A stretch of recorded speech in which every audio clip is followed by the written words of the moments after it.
আমার নবীর জীবন এটাও যদি দেখা যায়, তাহলে আমার নবীরও শৈশব জীবন আছে না, ছোটবেলার জীবন আছে না? তাহলে সবটা তো বলতে হবে।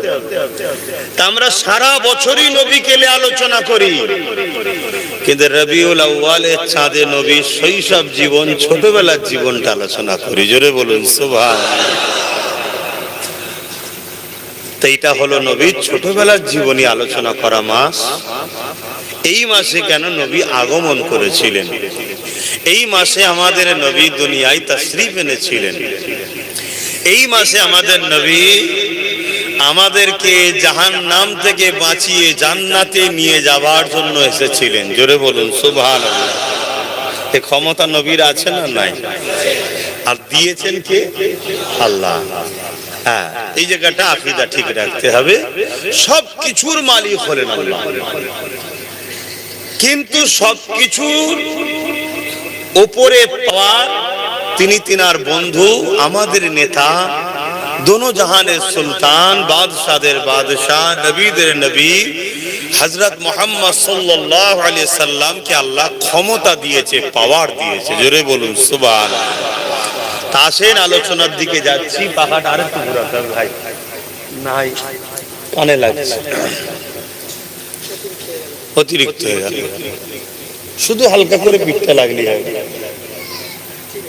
বাস বাস বাস। আসেন সেই নবীর উপরে মহব্বতে একটু দরুদ, সকলে জবান খুলে পড়বেন। কেন এখানে আরেকটু বলে নি, আমার বিশেষ করে যুবকের সংখ্যা বেশি, মাথায় টুপি নেই, পরনায় প্যান্ট শার্ট পরা, জানি এগুলো ভুল আমার ভাইদের,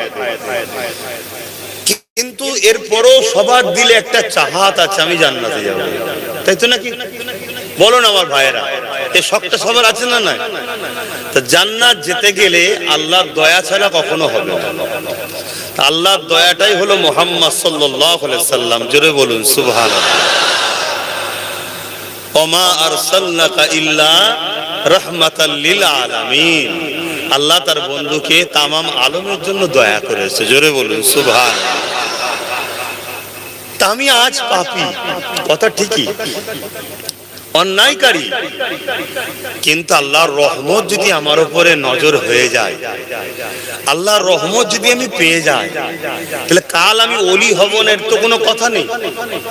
কি আমরা এই জমিনের উপরে দেখেছি হালকা বয়সে কত যুবক শরাব পান করত, সুদ খেত, একটা সময় আল্লাহর দয়া হয়েছে তার উপরে, জগৎ বিখ্যাত বিখ্যাত ওলি হয়ে গেছে। জোরে বলুন সুবহানাল্লাহ। আমার ভাইগুলো আজকে হালকা বয়সে একটু ভুল করছে, একটু খারাপ দিকে চলে গেছে। যদি এদের সম্পর্কটা আমার নবীর সঙ্গে গভীরভাবে থাকে, একটা দিন তো কামলিওয়ালার নিগাহ আসবে, নজর আসবে, কারাম আসবে, যে আমার উপরে বারবার দরুদ পড়ে। হায়দার বেরিয়া নাকি, হায়দার বেরিয়া থেকে বারবার ওই যুবকটা দরুদ পড়ে। ফারিস্তা কে সে? পর্দা উঠিয়ে আপনাকে এক ঝলক দেখবে, আরে তো আমাকে ভালোবাসে, অথচ অনেক ভুল রাস্তায় আছে। আমার নবী বলবেন আল্লাহকে হিদায়াত করে দেন, আপনি জগৎ বিখ্যাত ওলি হয়ে যাবেন। জোরে বলুন সুবহানাল্লাহ। তাই মনে রাখবেন, নামাজ, রোজা, দাড়ি, টুপি, হজ, যাকাত, দান, খায়রাত সবটাই আমাদের দরকার। কোনোটা কবুল হয় কেউ বলতে পারবে না, কিন্তু নবীর উপরে দরুদ সালাম শুধু পড়তে দেরি, সঙ্গে সঙ্গে কবুল হয়। জোরে বলুন সুবহানাল্লাহ। কারণ নামাজ আল্লাহর জন্য, রোজা আল্লাহর জন্য, হজ আল্লাহর জন্য। আল্লাহ কারো মুখাপেক্ষী নয়, তিনি নিতেও পারে, নাও নিতে পারে, আমার কিছু করার আছে না। কিন্তু তোরা আমার হাবিবের উপরে যখন দরুদ পড়েছিস, আমার ভালোবাসার উপরে যখন সালাম দিয়েছিস, আমি এটা ফিরিয়ে দেবো না, সঙ্গে সঙ্গে কবুল করব। জোরে বলুন সুবহানাল্লাহ। তাহলে কেউ মুখ বন্ধ করে থাকলে জানতে হবে সত্যি সে নসিব তার খারাপ। কেন এক জায়গায় বসেও যদি আমার মুখ থেকে দরুদ না বেরোয়, কলেমা না বেরোয়, আর কবে বেরোবে? আসো আমার ভাইরা, আল্লাহুম্মা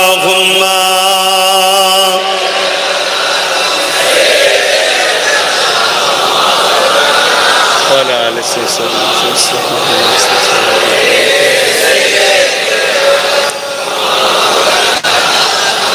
মাশাআল্লাহ। আউযু বিল্লাহি মিনাশ শাইতানির রাজীম। বিসমিল্লাহির রহমানির রহিম।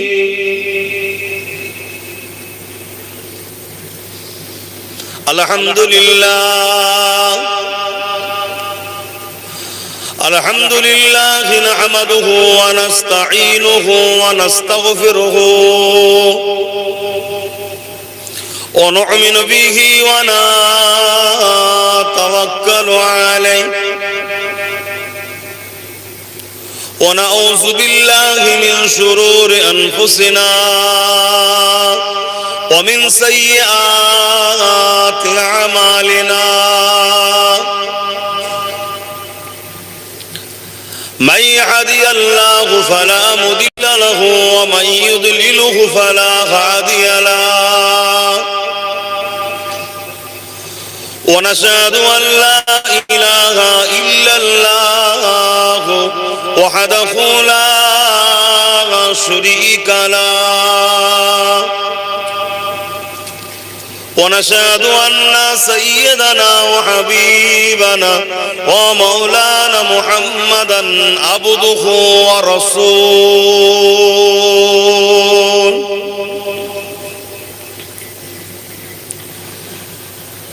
أما بعد فيا أيها الحاضرون رحمكم الله. قال الله تعالى في كلام المزيد الفرقان الحميد.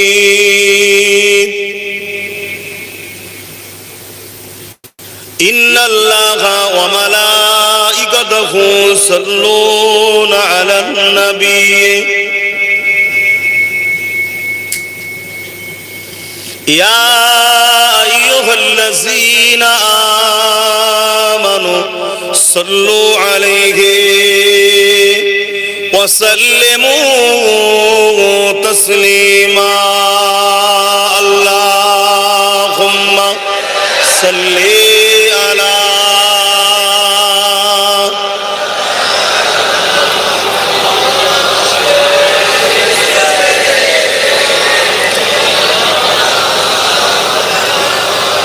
اللهم صل على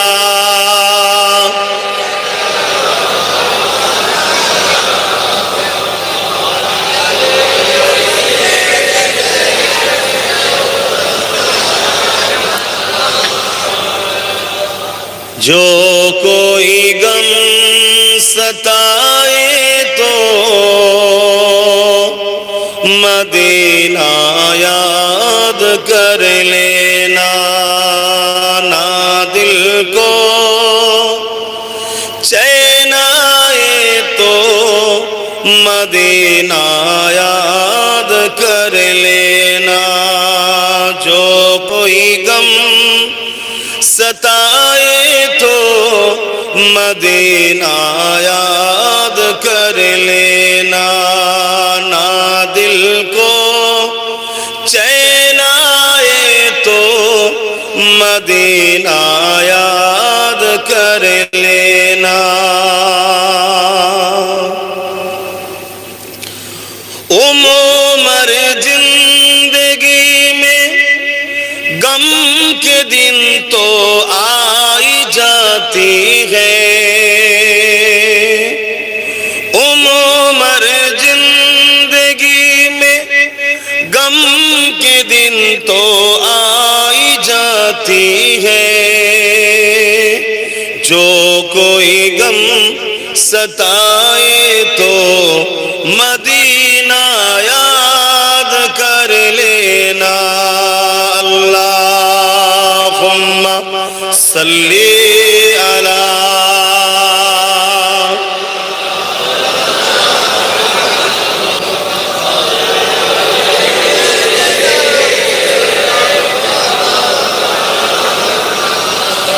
کلمہ لا الہ الا اللہ، لا الہ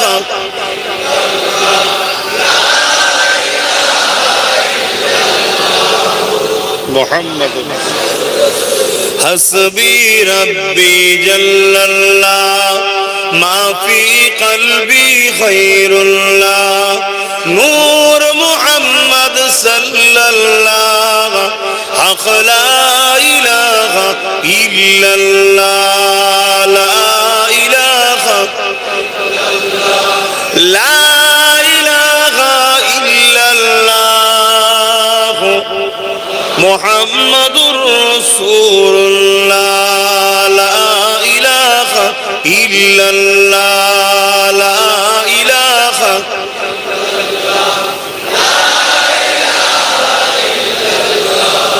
মুহাম্মাদুর রাসূলুল্লাহ আল্লাহুম্মা সাল্লি আলা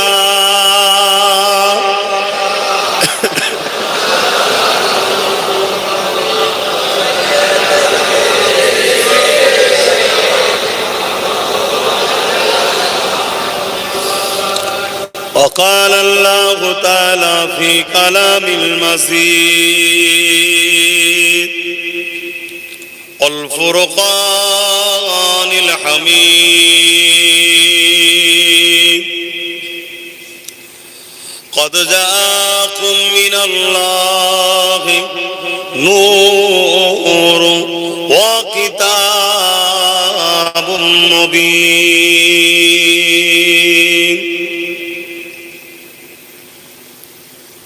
وقال الله تعالى في كلام المزيد والفرقان الحميد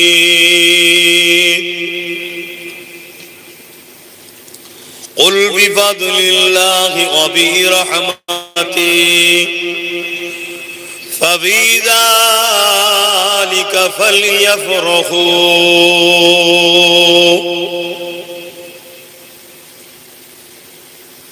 قال رسول الله صلى الله عليه وسلم أول ما خلق الله نور উপস্থিত আমার আব্বাজানেরা, আমার নওজোয়ান তরুণেরা, যুবকেরা, ছোট ছোট বাচ্চা, ওলামা হযরত, হাফেজে কোরআন, নামাজি, মুত্তাকি, পরহেজগার, ইমাম সাহেব বলেরা, দূর দূরান্তে অবস্থিতা পর্দা নিশিনা আমাদেরই সকলের আম্মা ও বোনেরা, আল্লাহ দরবারে শুকরিয়া যে আল্লাহ আমাদেরকে রবিউল আউয়ালের চাঁদে জান্নাতের বাগানে আল্লাহর শ্রেষ্ঠ নিয়ামতের চর্চা ও শুকরিয়া আদায় করার তৌফিক দিয়েছেন। বলি আলহামদুলিল্লাহ।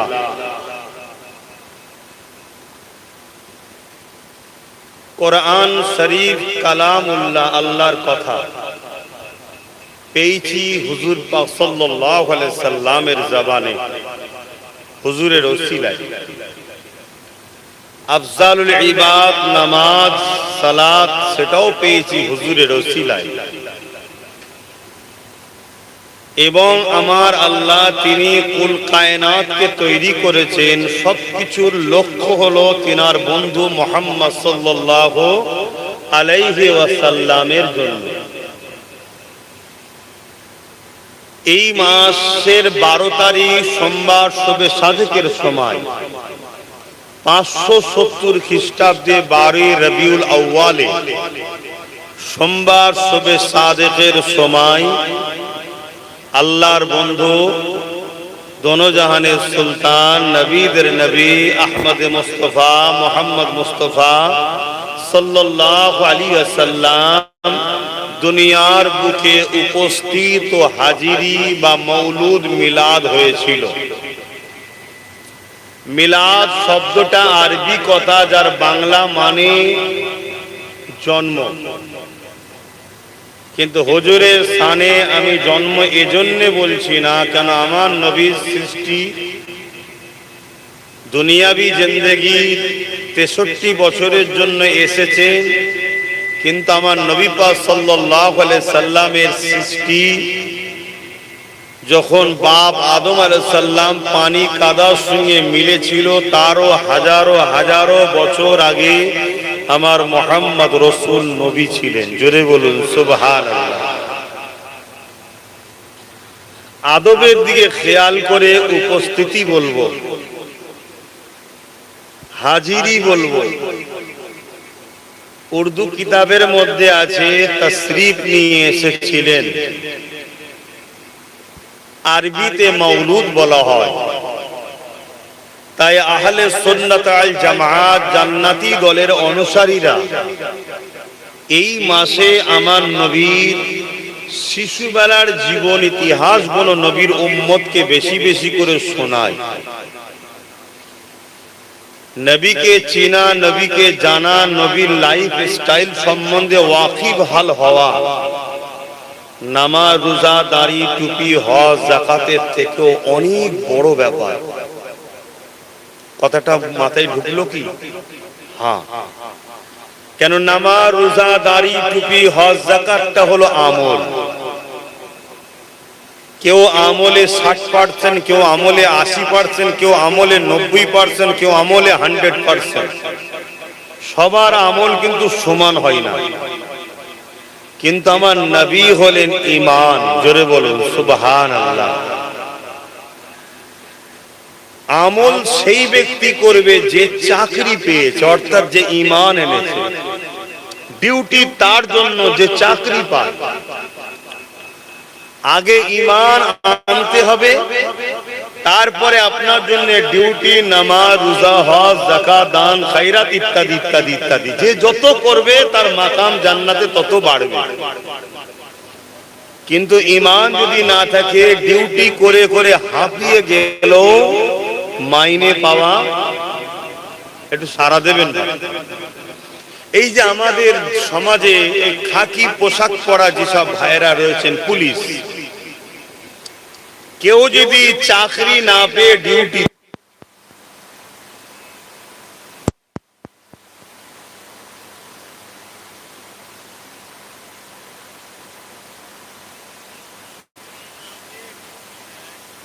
মাসের শেষে মাইনে পাবে, তাহলে চাকরি পাওয়ার পরে ডিউটি যদি কমও হয়ে যায় তাও কিন্তু মাইনে কাটা গেল আসার চান্স। আর মালিক যদি কোম্পানির বা যার আন্ডারে থাকে সে যদি একটু ভালো বা দয়ালু হয়, একটু বকে টকে বলবে পরের মাসে কামাই করবি না, যা মাইনে কাটলাম না দিয়ে দিলাম।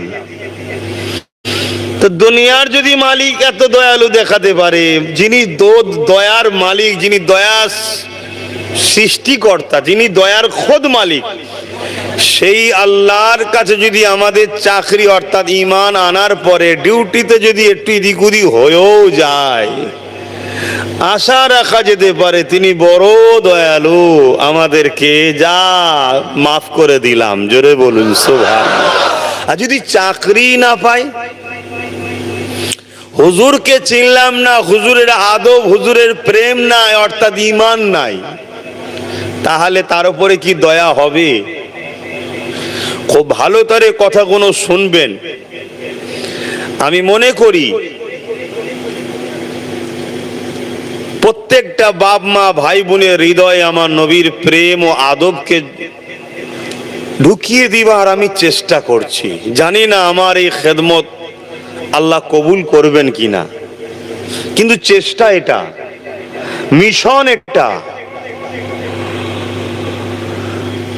একটা ব্যক্তি যদি কাবা শরীফের হাতেমে গিয়ে, যেটা কাবারই অংশ, ওর মধ্যেও সেজদায় পড়ে যদি কানতে কানতে মারাও যায়, আর তার দিলে যদি নবীর প্রেম আদব না থাকে, সে জীবনে জাহান্নামে ঢুকবে আর বেরোবে না। বুঝতে পারছেন আমার নবীর শান কত? তা এই রবিউল আউয়াল মাস এলে আমরা কয়েকটা জিনিস দেখি। নাম্বার 1, একদল মানুষ ফতোয়ার জুয়ার তুলে দেয়। ঈদ তো দুটো, আবার কোথায় ঈদে মিলাদুন নবী পেল, এ নবী করেছে কি, নবীর সাহাবারা করেছে কি। সাধারণ মানুষের মধ্যে একটা বিভ্রান্তি তৈরি করে দেওয়া। আমি আপনাদেরকে খুব সাধারণ ভাষায় বলছি, কিছু কিছু জিনিস আছে যে জিনিসগুলো নিয়ে বিরোধী করাটাই হলো মূর্খমি, বা বিরোধীর কোনো জায়গাই নাই। আমার দেশের স্বাধীনতা নিয়ে কারো কোনো বিরোধী আছে? কেউ যদি বিরোধী করতে যায় তার বিষয়ে আমাদের কোনো বিরোধী করার জন্য ডিবেটে বসার কোনো দরকার আছে? খুব ভালো করে বুঝবেন, আমার নবীর আগমন নিয়ে, আমার নবীর দুনিয়ার হাজিরি নিয়ে, আমার নবীর মিলাদ নিয়ে কেউ যদি বিরোধী করে, সেখানে কোন রকম ডিবেট, আলোচনা, চর্চার বা তার নিয়ে কিছু ভাবার কি আমাদের কোনো দরকার আছে? এটা দিনের থেকেও সত্য, এখন রাতের থেকেও সত্য যে আমার নবী দুনিয়ায় আগমন করেছেন 570 খ্রিস্টাব্দে 12 রবিউল আউয়ালে। জোরে বলুন সুবহানাল্লাহ। কিন্তু আমাদের মধ্যে একটা বিভ্রান্তি তৈরি করে দিবার পরিকল্পনা, এই মাসটা এলে ফতোয়া জুয়ার চলে। এত লাইট লাগাবার কি দরকার, এত টাকা খরচ করার কি দরকার, খানা করার কি দরকার, এসব করে কোথা থেকে পেয়েছো, ইত্যাদি ইত্যাদি। আবার আর এক শ্রেণীকে দেখা যায় তারা এই নবীর মিলাদের নামে বড় বড় ডিজে বক্স লাগিয়ে নামাজ তো কাজা করে ছেলে মেয়ে একসাথে হয়ে নানা রকম শরিয়াত বিরোধী কর্ম জুড়ে দিয়ে নবীর আগমন দিবস উদযাপন করছে। সেটার সাথে আহলে সুন্নাত ওয়াল জামাতের কোনো সম্পর্ক নাই। আবার দেখা যায় একটা, সেটা কি, বড় বড় মাহফিল তৈরি হয়, সেখানে উলামা হযরতরা আসেন, হাজারো লাখো বাপ ভাইয়েরা প্রকাশ্য মায়ের বোনেরা পর্দার আড়ালে বসে, আর উলামারা আমার নবীর শিশুবেলার কথাগুলো শোনায়, আল্লাহ তার বন্ধুকে কি নিয়ামত করেছে, কি শানওয়ালা করেছে সেগুলো শোনায়, আর উম্মত শুনে বড় খুশিতে সুবহানাল্লাহ আল্লাহু আকবার বলে, নবীর গুণগান গায়, আল্লাহ পাকের তাকবীরে ধ্বনি দেয়। এটা হলো সাহাবা হুজুরদের সুন্নাত অনুযায়ী। জোরে বলুন সুবহানাল্লাহ। আসেন আমরা একটু এবারে আগিয়ে যাই। ঈদে মিলাদুন নবী এর মানেটা কি? ঈদ শব্দের বাংলা মানে হলো খুশি, এমন খুশি যেটা ঘটে একবার, আসে বারবার, আর যতবার আসে আমাদের মনকে রুকে রাখা যায় না, অটোমেটিক মনের মধ্যে একটা আনন্দ হয়। আরে নবীর আগমনের মাস এসে গেছে, আমার নবী এসেছিলেন, আজ তাই আমরা মানুষ হতে পেরেছি, আমার নবী এসেছিলেন তাই তো মাকে সম্মান করতে পাচ্ছি, আমার নবী এসে আমাদেরকে শিক্ষা দিয়েছেন বাপের মর্যাদা, ইনসাফের কথা, ইনসানিয়াতের কথা, ন্যায়ের কথা, সত্যের কথা, মনুষ্যত্বের কথা। কেন আমার নবী যখন আসেনি এই পৃথিবী ছিল অন্ধকারে আচ্ছন্ন, আইয়ামে জাহিলিয়াত বলা হয়। বাপরাই নিজের কন্যাকে জ্যান্ত পুঁতে দিত, তামাম পৃথিবীর বুকে এই অশান্তি শুরু হয়েছিল। নারীরা তার বাপের হাত থেকে ইজ্জত ও জানকে বাঁচাতে পারছিল না, গরিবরা ধনীদের হাত থেকে নিজেদের জানমাল বাঁচাতে পারছিল না। তৎকালীন সময় রোম থেকে শুরু করে পারস্যের ইতিহাসগুলো শোনেন, শুনছেন তো নাকি যুবকরা? রোম ছিল পৃথিবীর দাদা, পারস্য, এভাবে কেসরা, কাইসার, পৃথিবীর বড় বড় হুকুমত ছিল যারা মানুষকে কৃতদাস, দাসী বানিয়ে দিয়েছিল। খুন, ধর্ষণ, সন্ত্রাসী পৃথিবীতে আম হয়ে গিয়েছিল। পুরো পৃথিবী অশান্তির দাবানলে জ্বলছিল। অশিক্ষিত, বর্বর, মূর্খতে আচ্ছন্ন পৃথিবী। পুরো পৃথিবীর মানুষ, মজলুম মানুষগুলো আশা অপেক্ষায় আছে, কেউ তো একজন আসবে এই অন্যায়ের হাত থেকে আমাদেরকে মুক্ত করবে। ঠিক সেই সময় এই ধ্বংস পৃথিবী ও মানবতাকে, মানব জাতিকে বাঁচাবার জন্য মহান স্রষ্টার পক্ষ থেকে সর্বকালে সর্বশ্রেষ্ঠ নিয়ামত রাহমাতাল লিল আলামিনকে আল্লাহ পাঠিয়েছিলেন। জোরে বলুন সুবহানাল্লাহ। তিনি এসে এই পৃথিবীর মানুষকে ইনসাফ শিখিয়েছে, ইনসানিয়াত শিখিয়েছে, মনুষ্যত্ব শিখিয়েছে, মানববন্ধন শিখিয়েছে, সম্প্রীতি শিখিয়েছে, ভ্রাতৃত্ব শিখিয়েছে, ঐক্য শিখিয়েছে, মায়ের মর্যাদা, বাপের মর্যাদা, স্ত্রীর অধিকার, স্বামীর অধিকার, এতিমের অধিকার, বিধবার অধিকার। এইভাবে পুরো পৃথিবীর বুকে অন্যায়, অত্যাচার, জুলুম, সন্ত্রাসীকে খতম করে আমার দয়ার নবী সাম্য, শান্তি প্রতিষ্ঠিত করেছিলেন। জোরে বলুন সুবহানাল্লাহ। সেই নবীর আলোচনার মাসে নবীর আলোচনার চর্চা দরকার আছে না নাই? আল্লাহ কোরআনে বলছে তোমরা আলোচনা করো, আর কারো কথা প্রয়োজন আছে? আল্লাহ পাক কোরআনের মধ্যে বলছেন, আল্লাহ কোরআনে বলছেন, কুল বিফাদলিল্লাহি ওয়া বিরহমাতিহি ফাবিযালিকা ফালিয়াফরাহু। হাবিব আপনি বলে দিন আমার রহমত ও আমার ফজল পেয়ে মানুষ যেন খুশি আনন্দ বানায়। জোরে বলুন সুবহানাল্লাহ। তবে সেই খুশি আনন্দটা শরীয়তের গণ্ডির মধ্যে, শরীয়তের গণ্ডির মধ্যে থেকে করতে হবে। বড় বড় বক্স লাগিয়ে দিয়ে হই হই করা, মিউজিক বাজানো, এগুলো কি ইসলাম শরীয়তে জায়েজ আছে? তাহলে এভাবে নয়, আলোচনা করো। বা তুমি জুলুস বার করলে সেখানে উজু অবস্থায়, মাথায় টুপি, ইসলামিক ইউনিফর্মে এক রাস্তা দিয়ে তুমি শান্তিভাবে গেলে, অপর মানুষের কোনো যাতায়াতের অসুবিধে না হয়, এটাকে বজায় রেখেও তুমি করতে পারো। আমার কথা বুঝতে পারছেন? তাহলে আল্লাহ কি বললেন? রহমত পেয়ে আর ফজল পেয়ে খুশি বানাও। বলুন তো, আমার নবীর থেকে বড় নিয়ামত, বড় আল্লাহর ফজল দ্বিতীয় কিছু আল্লাহ পাঠিয়েছে? যত নবী এসেছেন সবাই বড় নিয়ামত উম্মতের জন্য, মানুষের জন্য। আল্লাহ কিন্তু কাউকে পাঠিয়ে বলেনি যে আমি তোমাদের উপরে শুকরিয়া, তোমাদের উপরে আমি ইহসান করলাম। কিন্তু আমার নবী পাককে পাঠিয়ে আল্লাহ বলেছে আমি মুমিনদের উপরে ইহসান করলাম। জোরে বলুন সুবহানাল্লাহ।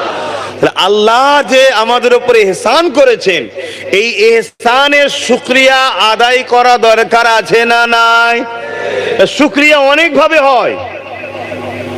নিজের মনে মনে শুকরিয়া আদায় করা যায়, দু চারজনকে নিয়েও করা যায়। কিন্তু আল্লাহ বলছেন আমার হাবিবকে পেয়ে তোমরা খুব চর্চা করো, খুব খুশি বানাও। তার মানে এটা মনে মনের ব্যাপার নয়, এটা তোমাকে প্রচার প্রসারের মাধ্যম দিয়ে শুকরিয়া আদায় করতে হবে। জোরে বলুন সুবহানাল্লাহ।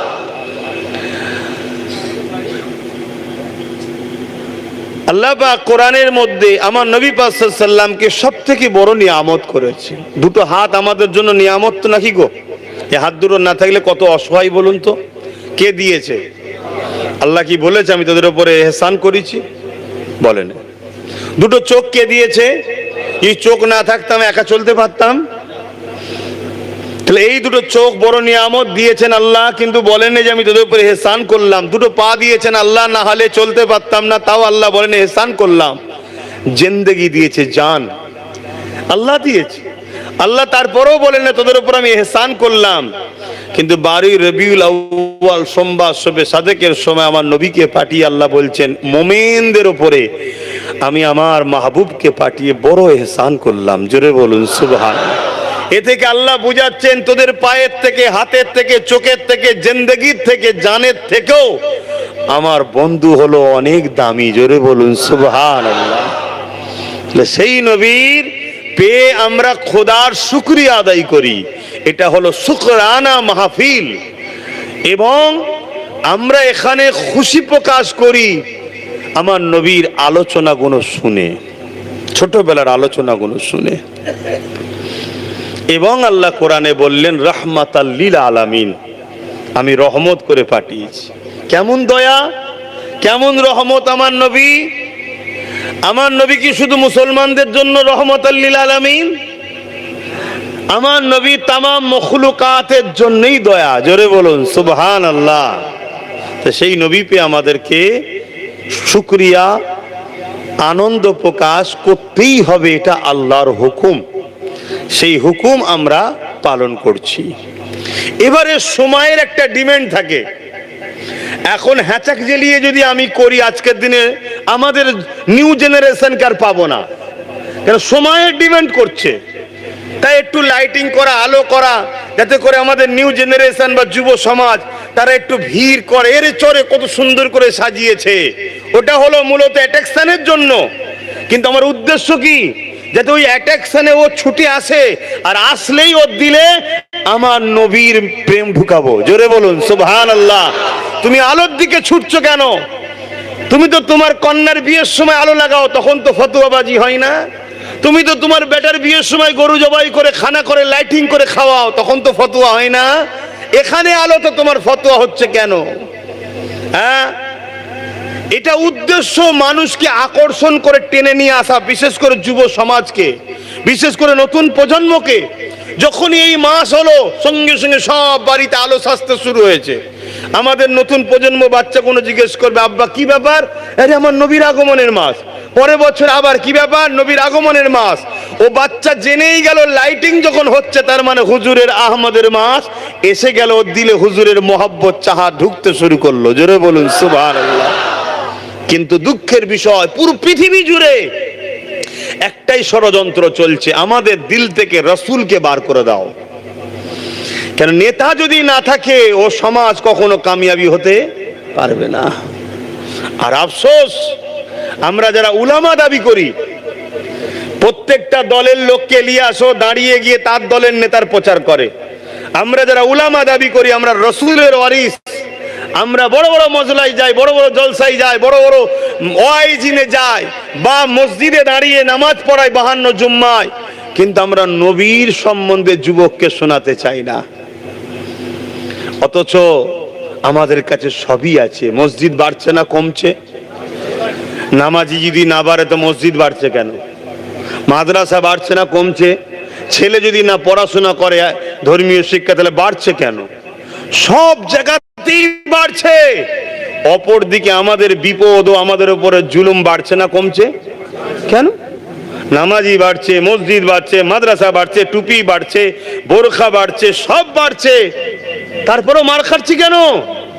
আমাদের সব জায়গাটা ঠিক আছে, কিন্তু একটা জায়গায় ভাটা পড়ে গেছে, যেটা হলো মূল হুজুরের প্রেম ও আদব।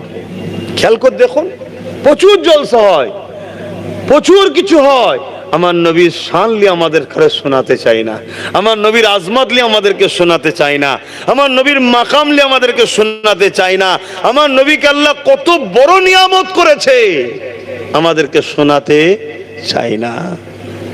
কেন চাই না? যাতে হুজুরের প্রেমিক না আমরা হয়ে যাই। আর প্রেমিক যদি হয়ে যায়, ইমানদার হয়ে যাব।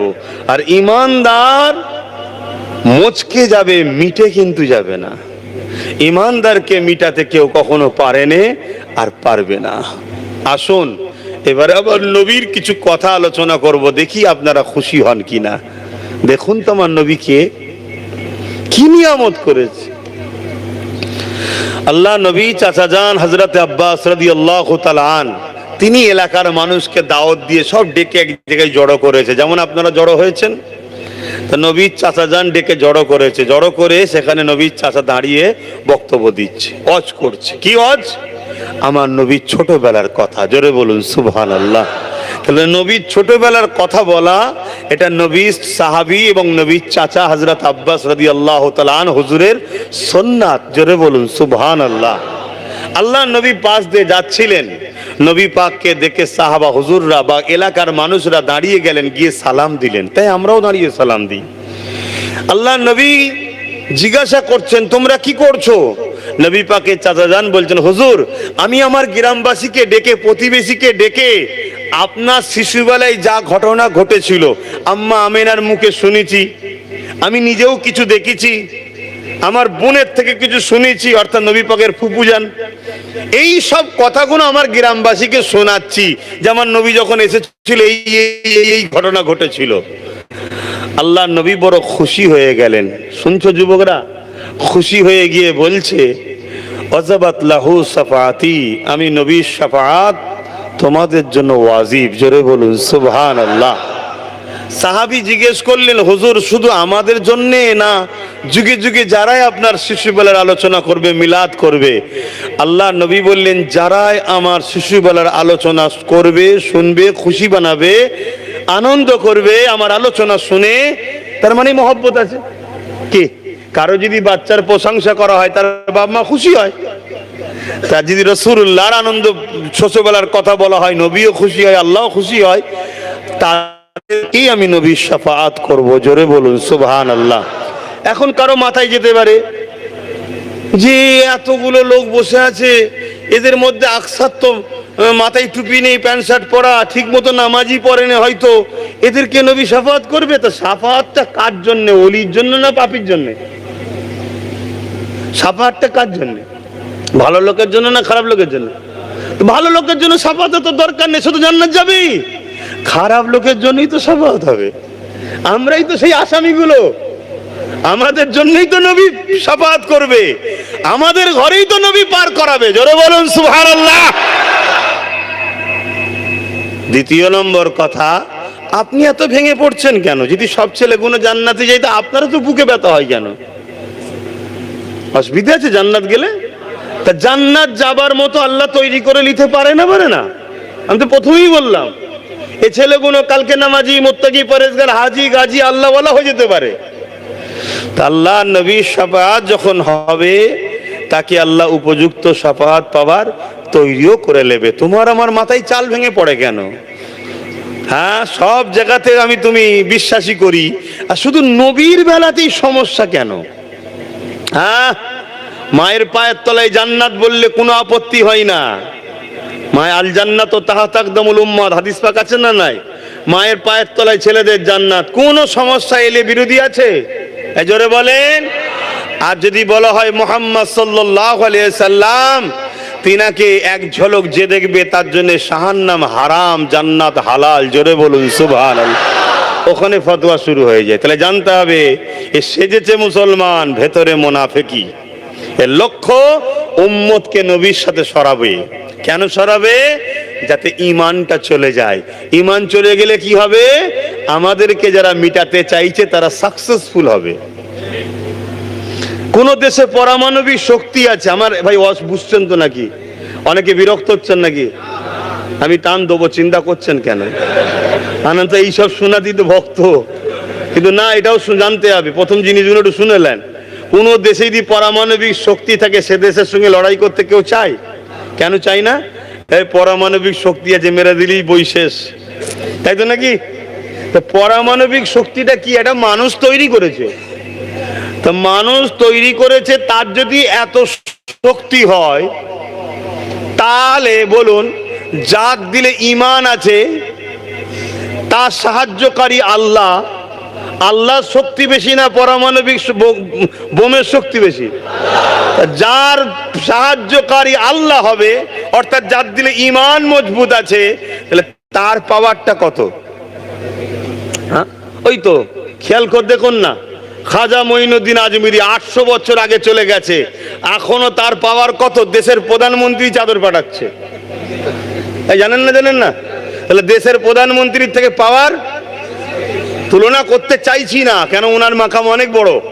কথা মাথায় ঢুকছে? কিন্তু 800 বছর আগে চলে গেছে, এখনো পাওয়ার চলছে। কত দেখেছেন? যেই প্রধানমন্ত্রী হয় চাদর কিন্তু পাঠাতে হয়। শুনছেন তো নাকি? কিসের পাওয়ারে? হুজুরের গোলামি, হুজুরের গোলামি।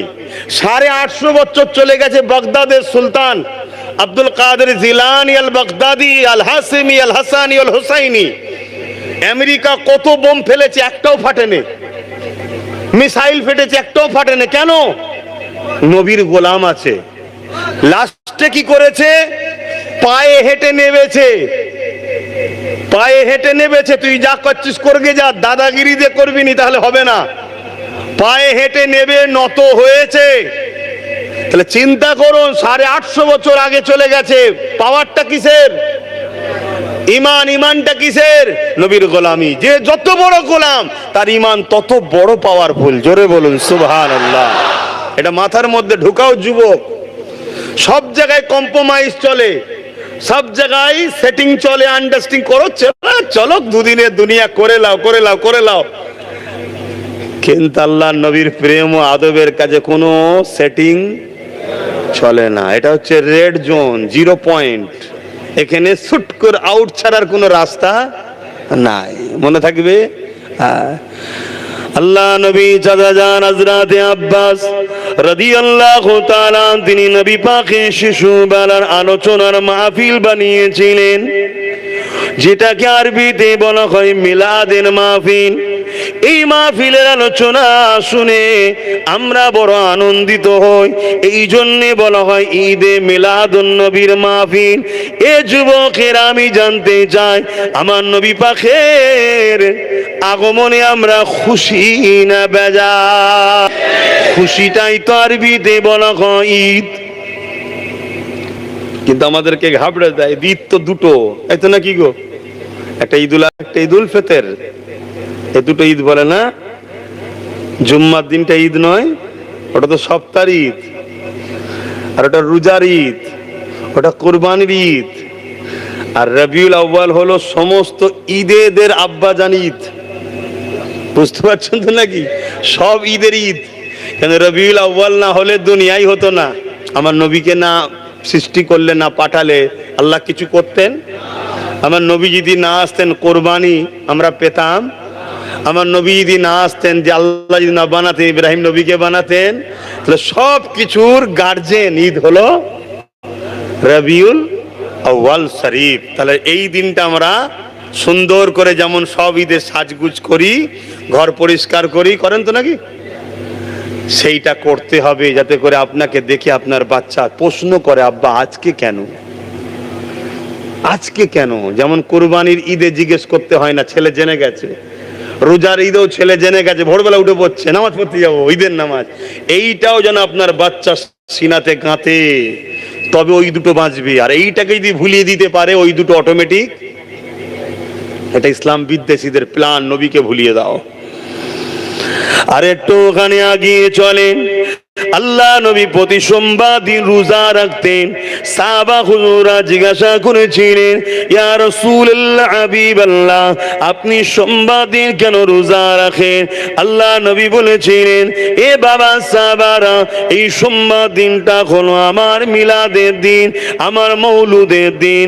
এই দিনেতে আমি দুনিয়া জমিনে এসেছিলাম, এই জন্য আমি শুকরানা এই দিনে আমি রোজা রেখে থাকি। একবার এসেছেন, একটা রোজা রাখলেই তো হতো না, প্রতি সোমবারই রাখেন। আল্লাহ নবী 40 বছর বয়স হয়ে গেল, নবী আমার নবুয়তের ডিউটিতে কাজে জয়েন্ট হয়ে গেলেন। এখানে একটা কথা আপনাদেরকে জানিয়ে দিই, আমাদের সমাজে একদল মানুষ প্রচার করে বেড়ায় নবী নাকি 40 বছর বয়সে নবী হয়েছে। নাউজুবিল্লাহ মিন জালিক। এই আকীদা ধারণ করলে ঈমান চলে যাবে। ঈমান চলে গেলে আমাদের পাওয়ার শেষ হয়ে যাবে, জালিমরা আমাদেরকে মিটিয়ে দেবে। আমার নবী পাক 40 বছর বয়সে নবী হয়নি, আমার নবী পাক 40 বছর বয়সে নবুয়াতের কাজ শুরু করেছে। আল্লাহ, লেগুন আমার ভাইদের জানা দরকার আছে না? নাই, নাই তো গুমরা করে ফেলবে তো। মুখ ভর্তি দাড়ি, মাথায় টুপি, নামাজ, তাহাজ্জুদ, কপালে দাগ হয়ে গেছে, নবীকে জানে 40 বছর বয়সে নবী হয়েছে। তো ও বেঈমান জাহান্নামে ঢুকলে আর বেরোবে কোনোদিন? তাহলে এখন তো জানাতে হবে নাকি আমার নবী সম্বন্ধে? আমি কি ভুল করছি? যুবকরা বলো, শুনতে ইচ্ছুক তো নাকি? চাকরির লেটার পেয়েছে অনেক আগে, আমাদের হয় না? হয় না? আর ডিউটি করে 1 তারিখ থেকে, সামনের মাসের 1 তারিখ থেকে ডিউটিতে জয়েন্ট হবি। তা আমার নবী নবুয়াত পেয়েছে যখন কোনো কিছুই ছিল না। আল্লাহ যখন নিজেকে জাহির করতে চাইলেন, তখন আল্লাহ কুন কাফ নুন হো যা ফায়াকুন একটা নূর হলো, যার নাম আল্লাহ রাখলেন মুহাম্মদ রাসূল। জোরে বলুন সুবহানাল্লাহ। সেদিন থেকে আমার নবী আল্লাহর কাছে নবী, আমাদের কাছে কি নবী তাহলে নয়?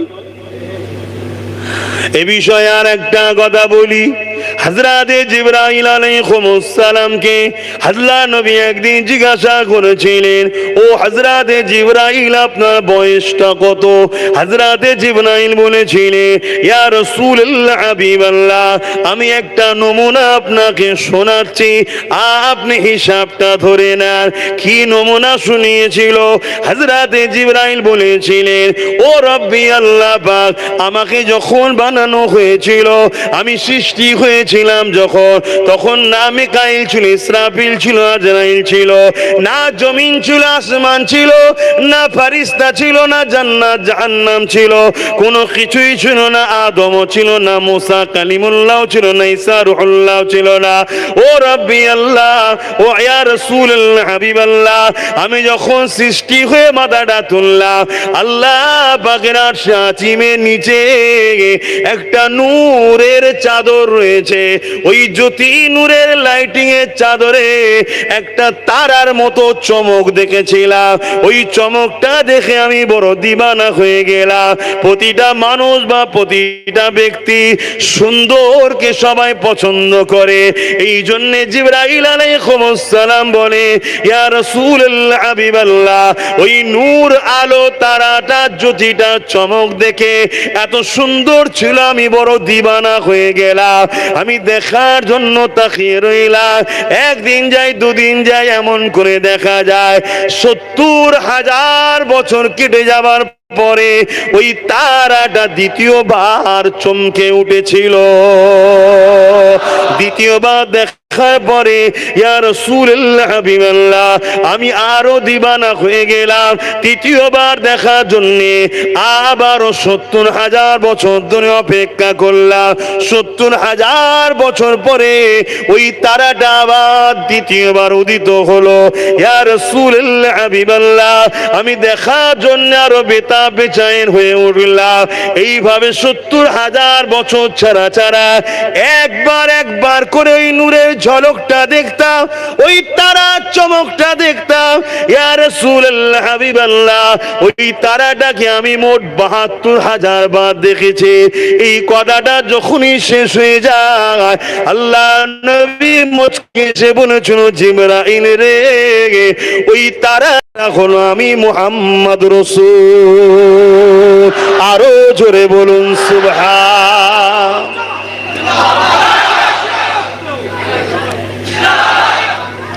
আল্লাহু আকবার।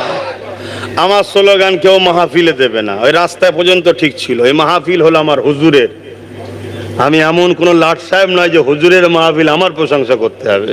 আমি হুজুরের একটা চাকর, গোলাম।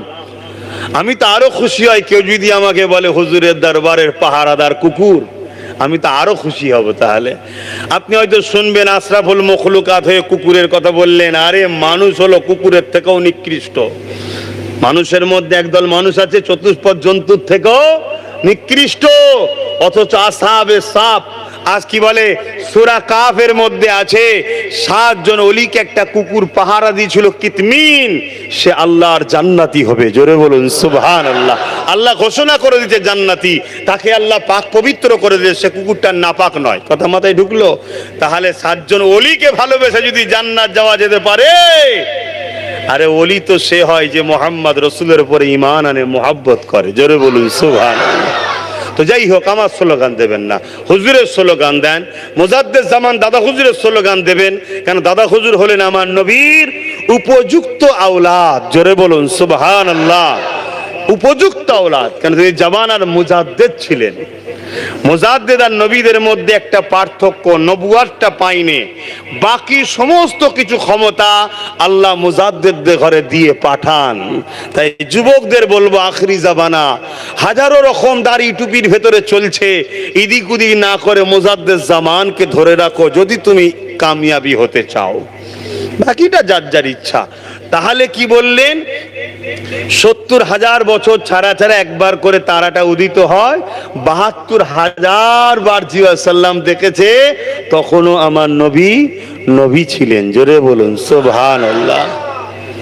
এই যে কথাগুলো আমার যুব সমাজ শুনছো, বলো এই নেতা ছেড়ে দিয়ে দ্বিতীয় কারো পিছনে ছুটা দরকার আছে? এতে কি আমাদের গর্ব হয় না? আমাদের কি খুশি হয় না যে আমরা জিনার অনুসারী, জিনাকে রসুল বলে, লিডার বলে, নেতা বলে মেনেছি, তিনার মতো কেউ আসেনি আর আসবে না। এবং সর্বধর্মের মহাপণ্ডিত যারা, সর্বধর্মের মহাপণ্ডিত যিনারা ছিলেন, সবাই স্বীকার করেছেন মুহাম্মদ রসুল সর্বকালের সর্বশ্রেষ্ঠ। জোরে সুবহানাল্লাহ। আসেন আম্মা জান আমিনা হুজুরের কাছে যাই, তিনার জবান থেকে তিনার লালের কথা একটু শুনি, তিনার জবান থেকে তিনার সন্তান আমাদের নবী পাকের কথা একটু শুনি। এ যুবকেরা, আম্মা জান আমিনা বলতে লেগেছে, আমি আমিনা আমার গর্ভে সন্তান হয়েছে। আব্দুল্লাহ বিজনেসের জন্য বাইরে গেল, কিন্তু আর ফিরে আসলো না। আব্দুল্লাহ ইন্তেকাল হয়ে গেল, আমার গর্ভে মুহাম্মদ রসুল রয়েছে। এ দুনিয়া মানুষ শুনে রেখে দাও, আম্মা জান আমিনা মন খারাপ করে আমার রসুল্লাহকে গর্ভের মধ্যে রেখে আব্দুল্লাহ হুজুরের ঝুপড়ি ঘরে আস্তে আস্তে আমার রসুল্লাহ আম্মার পেটে বড় হতে লেগেছে। একদিন যায়, দুদিন যায়, এইভাবে দিন যেতে লেগেছে।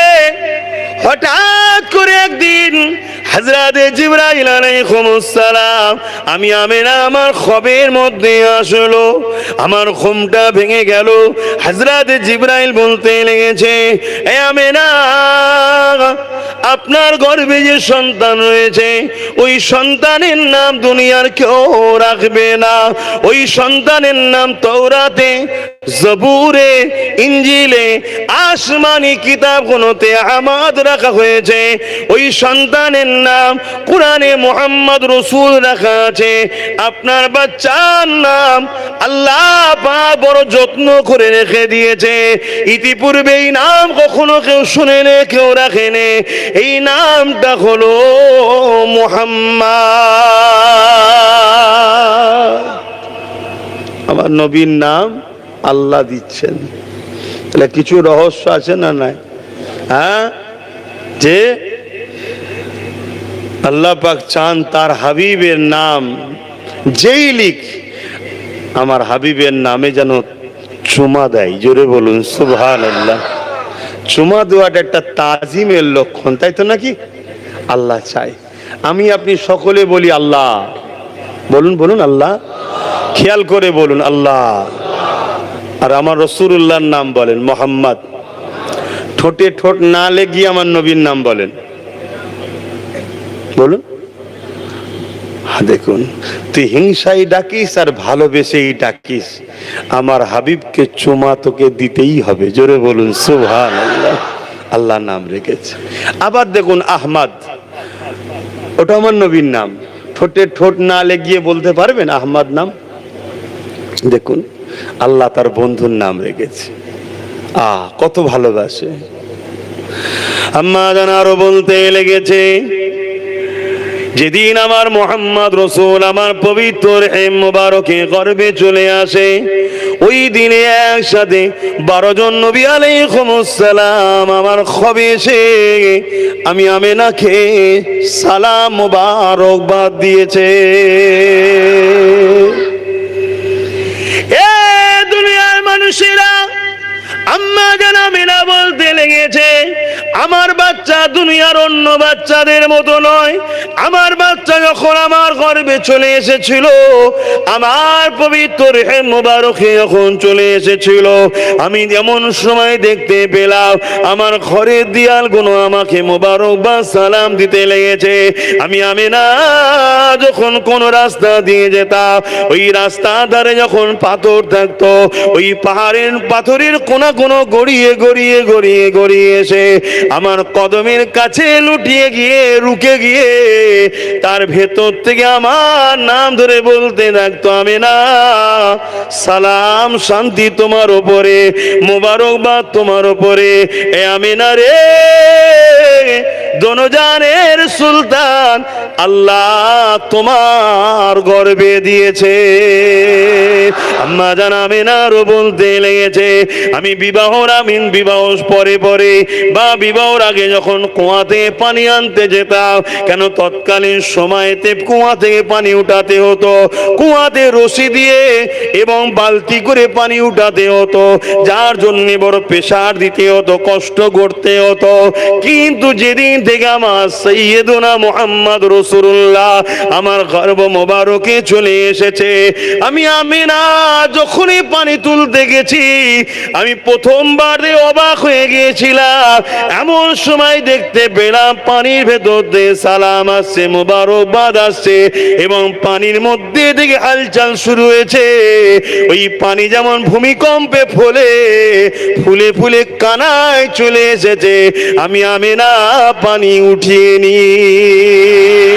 শুধু এটা নয়, আম্মা আমিনা বলতে লেগেছে, এই দৃশ্য হয়ে যাবার পর এলাকার নারীরা সবাই কুয়ার ধারে গিয়ে অপেক্ষায় থাকতো আমি আমিনা কখন যাব। যখন আমি যেতাম পানি ওইভাবে সালাম দিয়ে উঠে আসতো।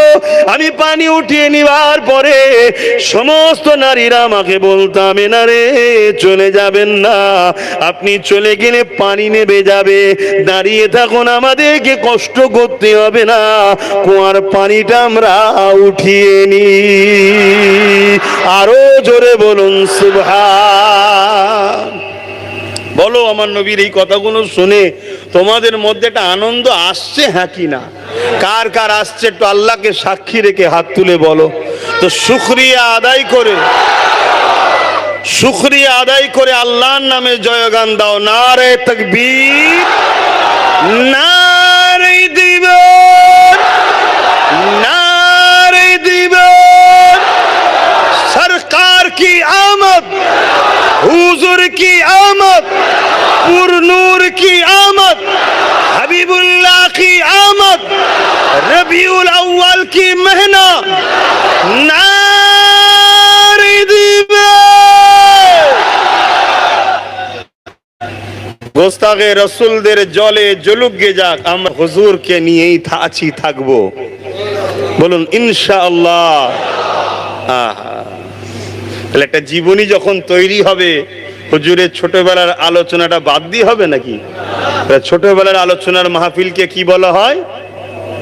মিলাদের মাহফিল। বলুন কি বলা হয়?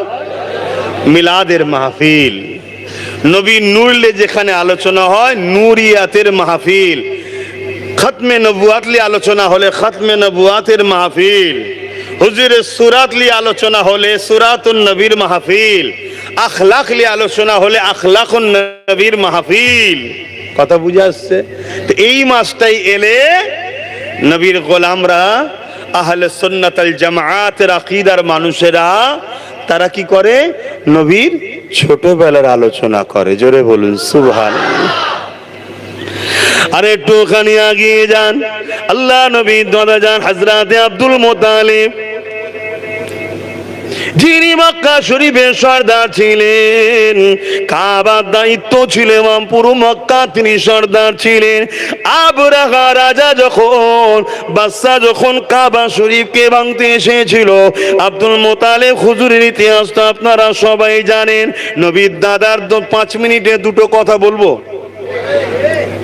কি নবীর দাদার কথা একটু শোনেন নাকি? দুটো কথা বলি। আরে একটু হ্যাঁ কি না বলবেন তো, না গরমে কষ্ট হচ্ছে? আরে হুজুরের মহব্বত থাকলে গরম কেন? পুলসিরাতের ওপর দিয়ে পার হবে, বুঝতেও পারবে না। তলায় জাহান্নামের আগুন দাউ দাউ করে জ্বলছে। যখন নবীর আশিকরা পার হবে, জাহান্নাম চিৎকার দিয়ে বলবে, আল্লাহ, যাদের দিলে আপনার ও আপনার হাবিবের প্রেমের আগুন অর্থাৎ ঈমানের আগুন জ্বলছে, এদেরকে তাড়াতাড়ি পার করান আল্লাহ। জোরে বলুন সুবহানাল্লাহ। সেই দিলে বাতি জ্বালাও, সেই ঈমানি জোশ জ্বালাও। আজ আমরা বিভিন্ন জায়গায় উঠা বসা করি, যেসব জায়গায় উঠা বসা করলে আল্লাহ অখুশি হয় তাও আমরা চলে যাই, আর যে জায়গায় বললে আল্লাহ খুশি হবে সে জায়গা থেকে আমরা দূরে কেন চলে যাই, এটা ভাবতে হবে। আমার নবী পাক এই দাদা হযরত আব্দুল মুত্তালিব মক্কা শরীফের সর্দার ছিল, তিনার দায়িত্বে কাবা শরীফ ছিল। এই সময় আবরাহা বাদশা কাবা শরীফকে ভাঙতে এসেছিল। আবরাহা বাদশা ধর্মের দিকে একজন খ্রিস্টান ছিল, সে বড় অহংকারী বাদশা ছিল। আল্লাহর কাবাতে মানুষের এই ভিড়টা দেখে তা সহ্য হতো না, তাই সে কাবাকে ভাঙতে চেয়েছে। আজ যেমন আমাদের সমাজে একদল অহংকারী নেতা বেরিয়েছে, তারা ইসলামের উপরে রাগ দেখিয়ে মসজিদ মাদ্রাসাকে ভাঙতে চাইছে। কি আছেন না? কিন্তু এই জালিমরা জানে না এদের ধ্বংস কিভাবে হবে। আল্লাহ যদি দেখাই দেখবো ইনশাল্লাহ। আবরাহা বাদশা বিশাল সৈন্যবাহিনী নিয়ে আল্লাহর কাবাকে ভাঙার জন্য আগিয়ে এসেছে। আর এমন করে মক্কা থেকে কিছুটা দূরে একটা জায়গাতে তাঁবু গেড়েছে। যুদ্ধ তো শুধু এমনি এমনি করলে হয় না, একটা তো কোনো প্ল্যান পরিকল্পনার দরকার হয়। পায়ের উপরে উপজে পা দিয়ে তো ঝগড়া করা যায় না, একটা তো কোনো সূত্রপাতের দরকার হয়। তাই আবরাহা বাদশা অপেক্ষা করতে লেগেছে, কোন একটা বাহানা যদি পাওয়া যায়, ওই বাহানাতে আমরা মক্কার উপরে হামলা করে দেবো, কাবাকে আমরা ভেঙে দেবো। কিন্তু কোন রকম ভাবে সুযোগ মক্কা থেকে কেউ দিতেছে না, কেননা কাবাকে পেয়ে মক্কা মানুষদের মধ্যে একটা ফখর ছিল, গর্ব ছিল। এই পৃথিবীর কোন শক্তিকে তারা কোনো তোয়াক্কা করতো না। এ যুবকেরা, আবরাহা বাদশা প্ল্যান পরিকল্পনা করলো, মক্কার মানুষের উটগুলো বিভিন্ন জায়গায় ঘুরে ঘুরে বেরিয়ে খেত, ওই উটগুলোকে বন্দি করার জন্য হুকুম করলো। ওই উটেদের মধ্যে থেকে 200 উট ছিল, রাসূলুল্লাহ দাদা জানে, সবগুলোকে বন্দি করে ফেললো। এ যুবকেরা, তরুণেরা, বাপেরা, এই সময় খবরটা, মেসেজটা চলে গেল। এই মেসেজ যাওয়ার পরও মক্কার মানুষেরা কোনো রকম ভাবে আবরার কাছে যায়নি, আর উটেরও কোনো দাবি করেনি, বা যুদ্ধের জন্য বা ঝগড়া করার কোনো পরিকল্পনা করেনি।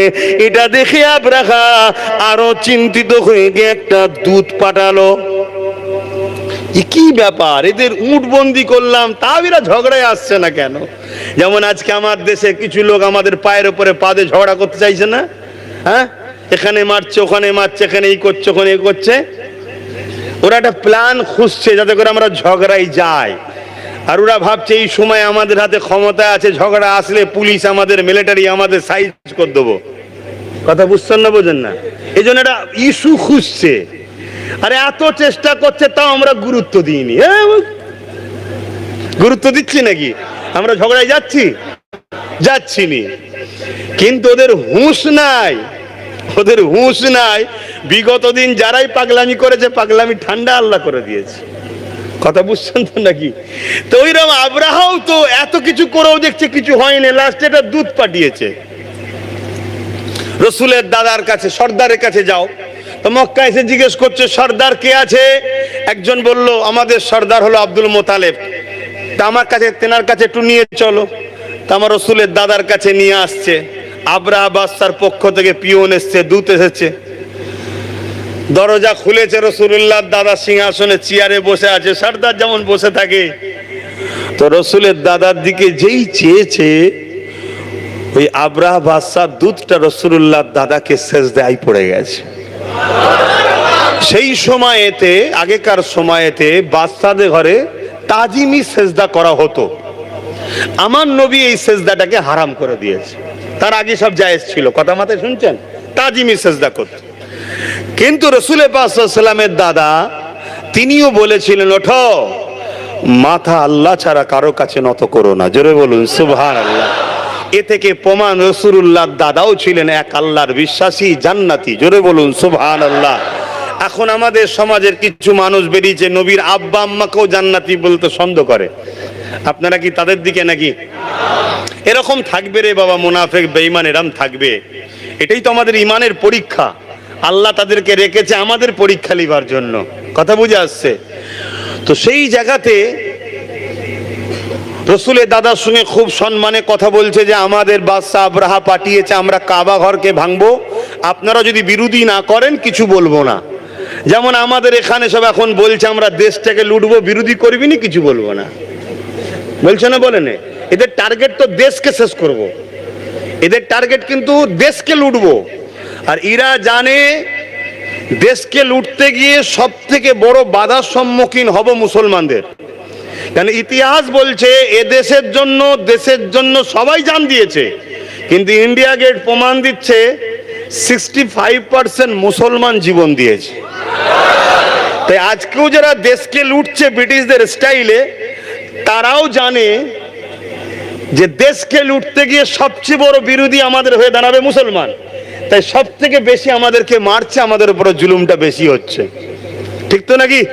কিন্তু আলহামদুলিল্লাহ নবীর গোলামরা একটা আওয়াজ দেবেন, সাক্ষী দেবো, দেশের জন্য যদি আবারও কোটি কোটি মুসলমানদের জীবন লাগে আমরা দিতে রাজি আছি না নাই? আরো চিৎকার দিয়ে হাত তুলে সাক্ষী দেন, রাজি আছি না নাই? কেন রাজি আছি? এক, আমাদের মনুষ্যত্ব হচ্ছে দেশ, আমাদের দেশকে ভালোবাসবো। দ্বিতীয় হচ্ছে আমার নবীর সুন্নাত হলো দেশকে ভালোবাসা। জোরে বলুন সুবহানাল্লাহ। আমার নবীর দেশ ছিল মক্কা, নবী মক্কাকে ভালোবেসেছে। তা আমাদের দেশ হলো ভারতবর্ষ, আমরা ভারতকে ভালোবাসছি, ভালোবাসবো যতদিন নিঃশ্বাস চলবে। ও নতুন প্রজন্ম ছেলেদেরকেও শিখাবো যে নেতা গাদ্দার হতে পারে, দেশ কিন্তু আমাদের ছিল, আছে, থাকবে। নেতার সঙ্গে লড়াই করি, দেশের সঙ্গে নয়, তাই তো নাকি? এ শিক্ষা দেবে। বীজখান একটু দেশের কথা বললাম, কারোর অ্যালার্জি হলো না তো? এটাও ধর্মের বিষয়, আমার নবী শিখিয়েছে, জানা নেই জেনে নেন। তা আব্রাহা বাদশাকে পাইগম শোনাচ্ছে, রাসূলুল্লাহ দাদা বলছে তোমার বাদশাকে বলে দাও কাবা যার তার ঘর তিনি দেখবে, আমার 200 ইঁট নিয়েছে, উঁটটা দিতে বলো, আমি সাইড হয়ে যাচ্ছি। কারণ রসুলের দাদা তো জানে ঘরটা কার, তো শখ মিটে যাবে, আই না কি? শখটা মিটিয়ে লাগবে। তো 200 উট, এ তো খবরটা নিয়ে গিয়ে দিয়েছে। বাদশাও বলছে এটা কি করে হয়, এটা কি করে হয়? সত্যি হ্যাঁ, তা তিনার সঙ্গে আমার মিটিং করাও। একটা মিটিং এর ডেট ঠিক হলো, রাসূলুল্লাহ দাদা যাচ্ছে। বাদশা বড় অহংকারী, বাদশার দুধ বলছে আমি তো রাসূলুল্লাহ দাদাকে দেখেছি। কে? কেন রাসূলুল্লাহ দাদার দরবারে যখনই ঢুকেছে তখনই ওই আবরাহা বাদশার দূত রসুলের দাদার কপালের দিকে তাকিয়েছে, কপালে তখন নূরে মোহাম্মদ রসুল ছিল, তার ঝমক দেখেই সেজদায় পড়ে গেছে। জোরে বলুন সুবহানাল্লাহ, মাথা নত করে দিয়েছে। তো রসুল পাক সাল্লাল্লাহু আলাইহি ওয়াসাল্লামের দাদার বিষয়ে ওই দূত রাজাকে বুঝাচ্ছে, আবরাহাকে, বাদশাকে। উনি কিন্তু খুব ভিআইপি মানুষ, খুব ভালো মানুষ, কোন সম্মানীয় মানুষ। রাজা তো খেপে গেল, তুই আমার খাস আর গুণ গাইছিস ওর?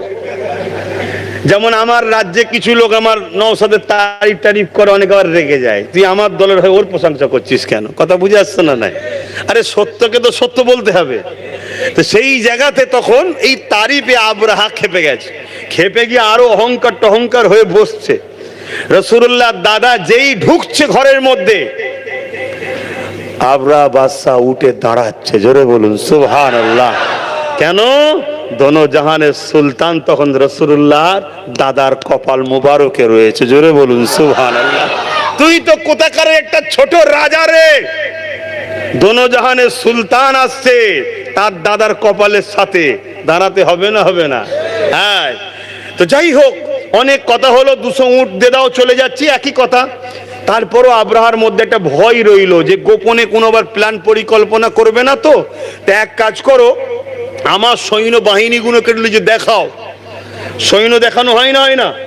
যেমন আমার দেশে 26শে জানুয়ারি প্যারেড হয় না, সব সৈন্য বেরোইতো নাকি? কেন দেখানো হয়, দরকার আছে। বা বিভিন্ন সময় বিভিন্ন মোহরা হয়, মোহরা হয়ে আমরা দুশ্মন দেশেদের ঘরে দেখাই যে আমরাও কমতি নয়, সাবধানে থাকিস, সাবধানে থাকিস, না এমন চুলকে দেবো জ্বলনে থামলাতে পারবি নি। এই জন্য দেখানো হয় না? হ্যাঁ। তা আমিও আগামী দিন একটা জালিমদের ঘরে একটুখানি দেখাবার দরকারও আছে, ঠিক না বেঠিক গো? তাই আমি একটা টার্গেট নিয়েছি, কলিকাতা চলো। ডেটটা এখনো করা হয়নি, বর্ষা বলে, বর্ষার পরে হবে। খবর পেলে যাওয়া দরকার আছে না নাই? হাত তুলে আল্লাহকে সাক্ষী রেখে বলুন, এই হাত 2 নম্বর নয় তো, হাত লম্বা করে ধরুন। হ্যাঁ, কিন্তু শুধু যাবেন না, আরো প্রচার করবেন। গাঁটের পয়সা খরচ করে যেতে হবে, কেন আমার কাছে তোমাদের ঝাড়া পয়সা নাই। কথা বুঝে আসছে যে চল গাড়ি পেটিয়ে দে, 500 টাকার দে দে, বিরিয়ানি দে দে, রোজ দে দে, মাঠ ভরিয়ে দে। ও পয়সা আমার কাছে আছে নাকি? আমরা সবাই যাব আমাদের জন্য, কি লাস্টের সময় এলে বলছি। তো রসুল পাক সাল্লাল্লাহু আলাইহি ওয়াসাল্লামের দাদাকে নিয়ে যাওয়া হচ্ছে। বাদশা আবরা অহংকার করে বলছে, আমি যে হাতিটার উপরে বসেছিলাম ওটাকে দেখাবি। এক জঙ্গলি হাতি, বিশাল বড়, তার গর্জনে মানুষ পাগল হয়ে যাবে, ওইটাকে দেখাবি। তো রসুল পাক সাল্লাল্লাহু আলাইহি ওয়াসাল্লামের দাদাকে নিয়ে যাওয়া হচ্ছে হাতিটাকে দেখাবে বলে। তা হাতি এখন এইদিকে মুখ করে আছে, রাসূলুল্লাহর দাদা এই দিক দিয়ে আসছে। হাতি কোনো কারণে এইদিকে ঘুরেছে, রাসূলুল্লাহর দাদার সঙ্গে দেখা হয়েছে না হয়নি? শিকল দিয়ে বাঁধা ছিল, মেরেছে টান, শিকল ছিঁড়ে গেছে। রাসূলুল্লাহর দাদার দিকে তেড়ে আসছে, বাকি যারা সৈন্য ছিল ছিটকে পালাচ্ছে। রাসূলের দাদা কিন্তু লড়েনি, কেন? রাসূলের দাদা জানে আমার সাথে কে জানে। হাতি ছুটে এসে নিজের মাথাটাকে নিয়ে রাসূলের দাদার ঠোঁট দিয়ে মাথা নত করে দিয়েছে। রাসূল আরো জোরে বলুন সুবহানাল্লাহ। কেন? হাতিও দেখতে পেয়ে গেছে কামলিওয়ালাকে। যারা হুজুরকে চেনে তারা হুজুরের কদমে ইজ্জতের সাথে নত হয়ে যায়, আর যারা চেনে না ফতোয়াবাজি করে। কথা শুনছেন তো নাকি? হ্যাঁ। তো সেই জায়গাতে এই খবর বাদশার কাছে গেছে, বাদশা তো আরো চিন্তায় রেগে গেছে। পরের দিন রাসূল পাক সাল্লাল্লাহু আলাইহি ওয়াসাল্লামের দাদা সবাইকে নিয়ে মক্কার একটা পাহাড়ে গিয়ে সেখানে আশ্রয় নিয়েছে। চলো, যার ঘর তিনি ঠিক করে দেবেন। ঘর কার? আল্লাহর। আর এইদিকে বাবরাহা ওই হাতির পিঠে উঠছে। হাতি কিছুতেই আর যেতে, হাতি জেনে গেছে ওখানে যাওয়া মানে ধ্বংস ছাড়ার উপায় নাই। হাতি আর যেতে চাইছে না। তাহলে অবলা পশু, সে নবীকে চিনলো। আর আশরাফুল মখলুকাত হয়ে যদি আমরা নবী না চিনি, তাহলে আমরা চতুষ্পদ জন্তুর থেকে নিকৃষ্ট হব না? হব না? হ্যাঁ, এটা মাথায় নিন, বুঝুন।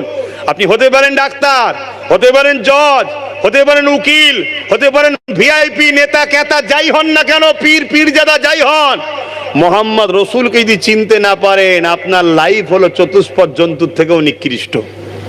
শুনছেন তো নাকি? হ্যাঁ। তো ভাইয়েরা আমার, পরের দিনে যুদ্ধ জন্য কাবা ভাঙার জন্য আসছে। আবরা বাদশা কাবায় ঢুকছে, দেখছে পুরো মক্কা ফাঁকা। এদিকে রাসূল পাক সাল্লাল্লাহু আলাইহি ওয়াসাল্লামের দাদা সর্দার তার সঙ্গী সাথীরা বলছে, হুজুর আল্লাহর ঘর ছেড়ে দিয়ে আমরা চলে এলাম। রাসূলের দাদা বলছে, চিন্তা করো না, আল্লাহ আছে। কিছুক্ষণ পরে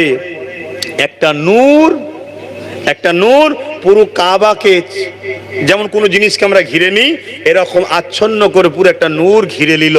রাসূলের দাদা বললেন, চিন্তা নেই, আল্লাহ সাহায্য শুরু হয়েছে। জোরে বলুন সুবহানাল্লাহ। তারপরে আবরাহা গেল, বাকিটা সবাই জানেন। আবাবিল পাখির মুখে 2 ডানাতে ছোট ছোট পাথরের কোনা, ওই কোনা পাথরদেরকে ধ্বংস করে দিল। ইনশাআল্লাহ আজকেও যারা গায়ে জোর দিয়ে আমাদের মসজিদ, মাদ্রাসা, কবরস্থান, ঈদগাহকে মিটাতে চাইছে, আমার আল্লাহ এদেরকেও মিটিয়ে জাহান্নামে দেবে ইনশাআল্লাহ। বলবেন না ইনশাআল্লাহ? ভয় লাগছে নাকি কেসের? কিসের ভয়? আল্লাহ ছাড়া দ্বিতীয় কাউকে ভয় করবে না, এটা মাথায় রেখে দেবে। আসেন আমার নবী পাকের আম্মা জানের কাছে চলে যায়, আলোচনার দিকে রাসূলুল্লাহ দাদার কথা উঠেছিল, তাই একটু আলোচনা করলাম। এ যুবকেরা, রাসূলুল্লাহ দাদার কাছে কয়েকজন নারী এসে বলতে লাগলো, ও রাসূল আব্দুল্লাহর আব্বা, এমন করে আমাদের সরদার আব্দুল মুতালিব আপনার পুত্রবধূ অর্থাৎ হযরতে আমিনা হুজুরের কথা শোনাতে লেগেছে। আমিনা স্বামী আব্দুল্লাহ তো নাই, জানি এটা বড় দুঃখের বিষয়, কিন্তু আব্দুল্লাহ চলে যাবার পরও আমিনা এমন একটা খুশবু ব্যবহার করে, ওই খুশবু চতুর্দিকে ছড়িয়ে যায়, যার আলোচনা পুরো মক্কা পাহাড় পর্বতে হতে লেগেছে, সব জায়গাতে আলোচনা হতে লেগেছে। হে আব্দুল মুতালিব, আপনি সরদার হন, আপনার পুত্রবধূ এই খুশবু কোথা থেকে পায়, আর বিধবা হওয়ার পর এই খুশবু কেন ব্যবহার করে? এটা বড় লজ্জার কথা একটা সমাজের কাছে। এই হযরতে আব্দুল্লাহ হুজুর তিনি এমন করে রাসূলুল্লাহ দাদি জানের কাছে বলতে লাগলে, হযরত আম্মা আমিনা হুজুরের শাশুড়ি আম্মার কাছে বলতে লাগলে, কি ব্যাপার, সমাজের কাছে আমি সর্দার, আমার কানে খবর আসছে আব্দুল্লাহ আমার বেটা ইন্তেকাল হয়ে গেছে, কিন্তু আমার পুত্রবধূ আমেনা এখনো নাকি আতর ব্যবহার করে, যে খুশবু সব জায়গাতে ছড়িয়ে পড়তে লেগেছে এবং সবাই বলতে লেগেছে এই খুশবু মক্কার কোনো জায়গাতে কোনো বাজারে কিনতে পাওয়া যায় না, তাহলে খুশবু সে পায় কোথা থেকে, আর বিধবা অবস্থাতে খুশবু কেন ব্যবহার করে? এই কথাটা নিখনি বলেছে রাসূল পাক সাল্লাল্লাহু আলাইহি সাল্লামের দাদি জান। তিনি বলতে লেগেছে, আমার প্রাণের স্বামী আব্দুল মুত্তালিব, হ্যাঁ আমিও তোমাকে বলবো মনে করি, কিন্তু আহা মেয়েটার স্বামী নাই, কি করে তাকে প্রশ্ন করে?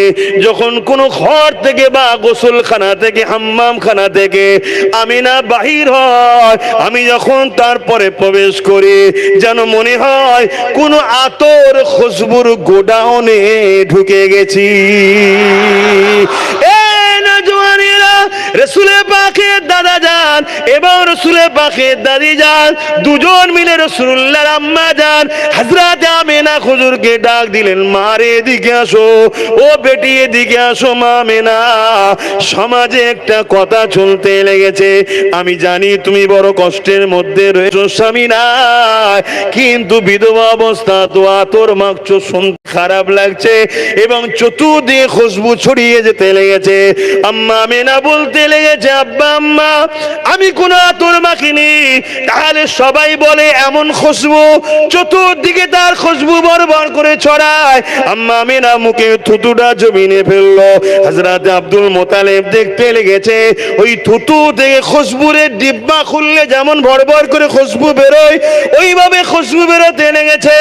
আম্মা আমিনা বলতে লেগেছে, আমার আব্বা আব্দুল্লাহ মুত্তালিব, আম্মা জান শোনেন, আজের দিন থেকে আমার গর্ভে এই সন্তান এসেছে, ওই দিন থেকে খুশবু ছড়াচ্ছে, এটা আমিনার নয়, এই খুশবু হলো আমার গর্ভে যিনি রয়েছে তিনা।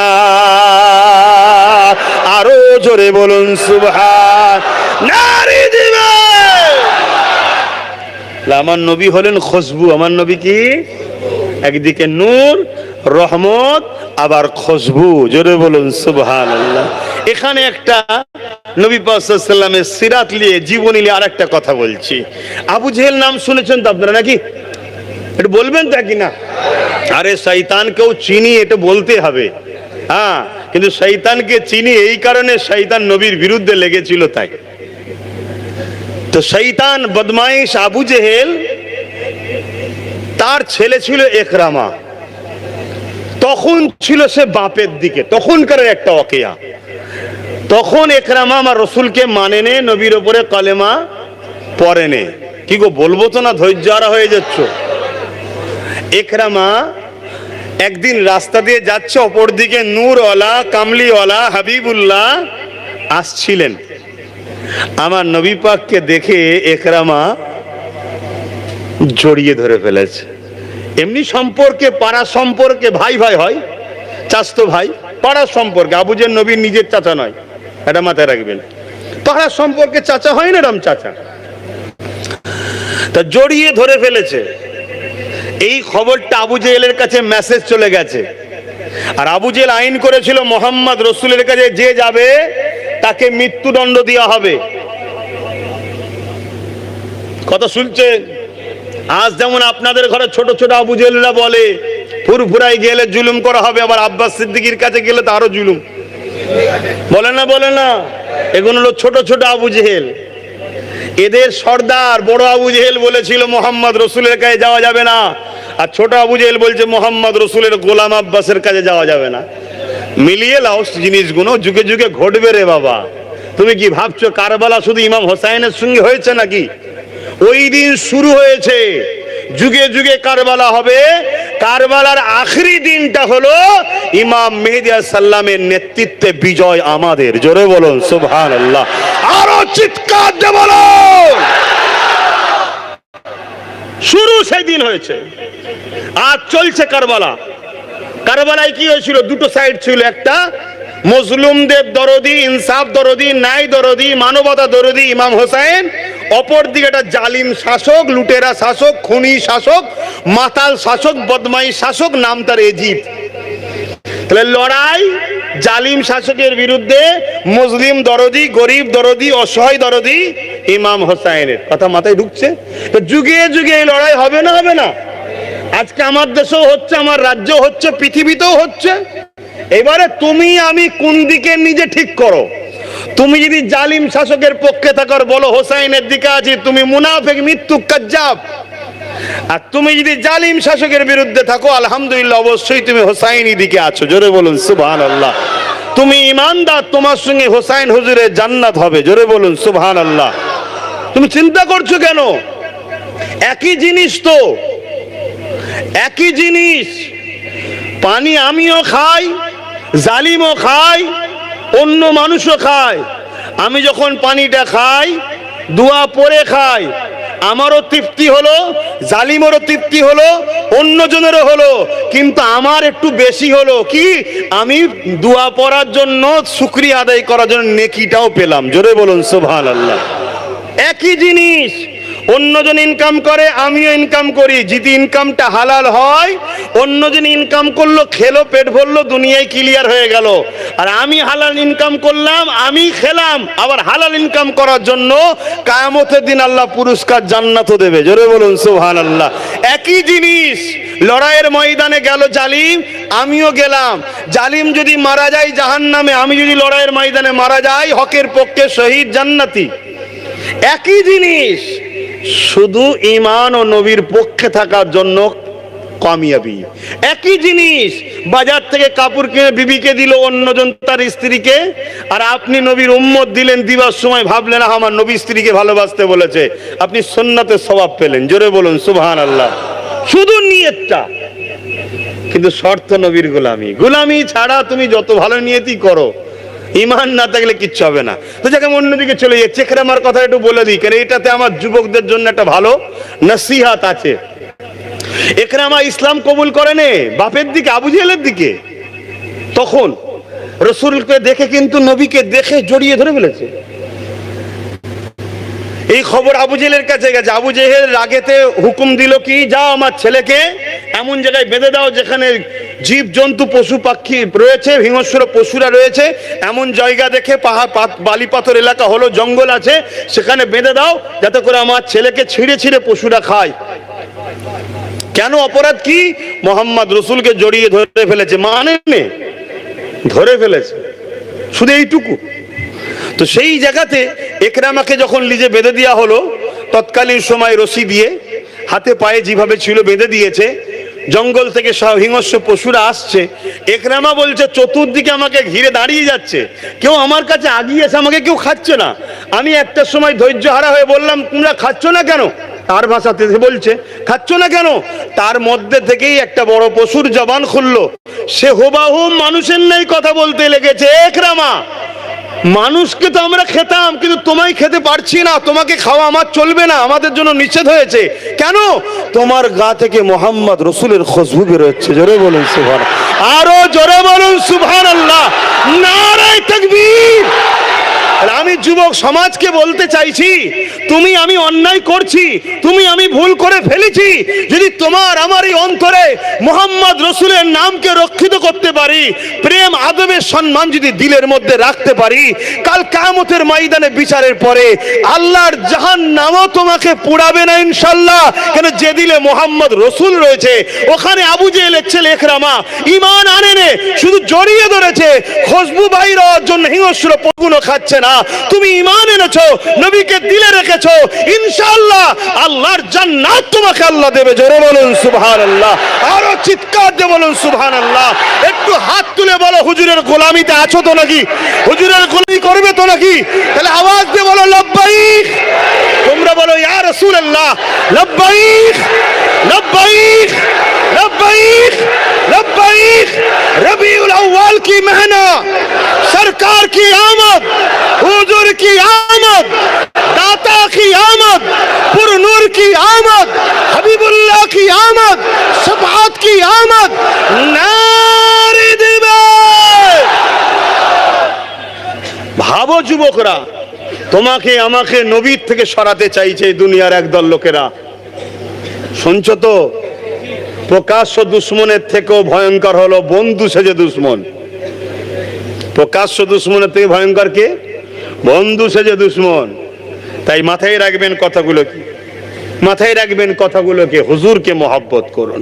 হাজারো উলামা আছে, ভালোবাসুন, আলেমদের ঘরে নবীর ওয়ারিস, কিন্তু নবীর ওয়ারিস দাবি করে নবীকে চিনাচ্ছে না, সে কেমন ওয়ারিস ভাই? তাহলে সেই মাহফিল থেকে দূরে থাকা দরকার আছে না নাই? সেই উলামা থেকে দূরে থাকা দরকার আছে না নাই? ভাবো ভাবো। আসেন আবার আম্মা আমিনার কাছে ফিরে যাই। আম্মা যারা মেনা বলতে লেগেছে, আমার সময় কাছাকাছি এসে গেছে, আমার মুহাম্মদ দুনিয়া জমিনে আসবে। আমি আমিনা বড় খুশিতে রয়েছি, কারণ আমার সাথে অনেক কিছু ঘটনা ঘটতে লেগেছে।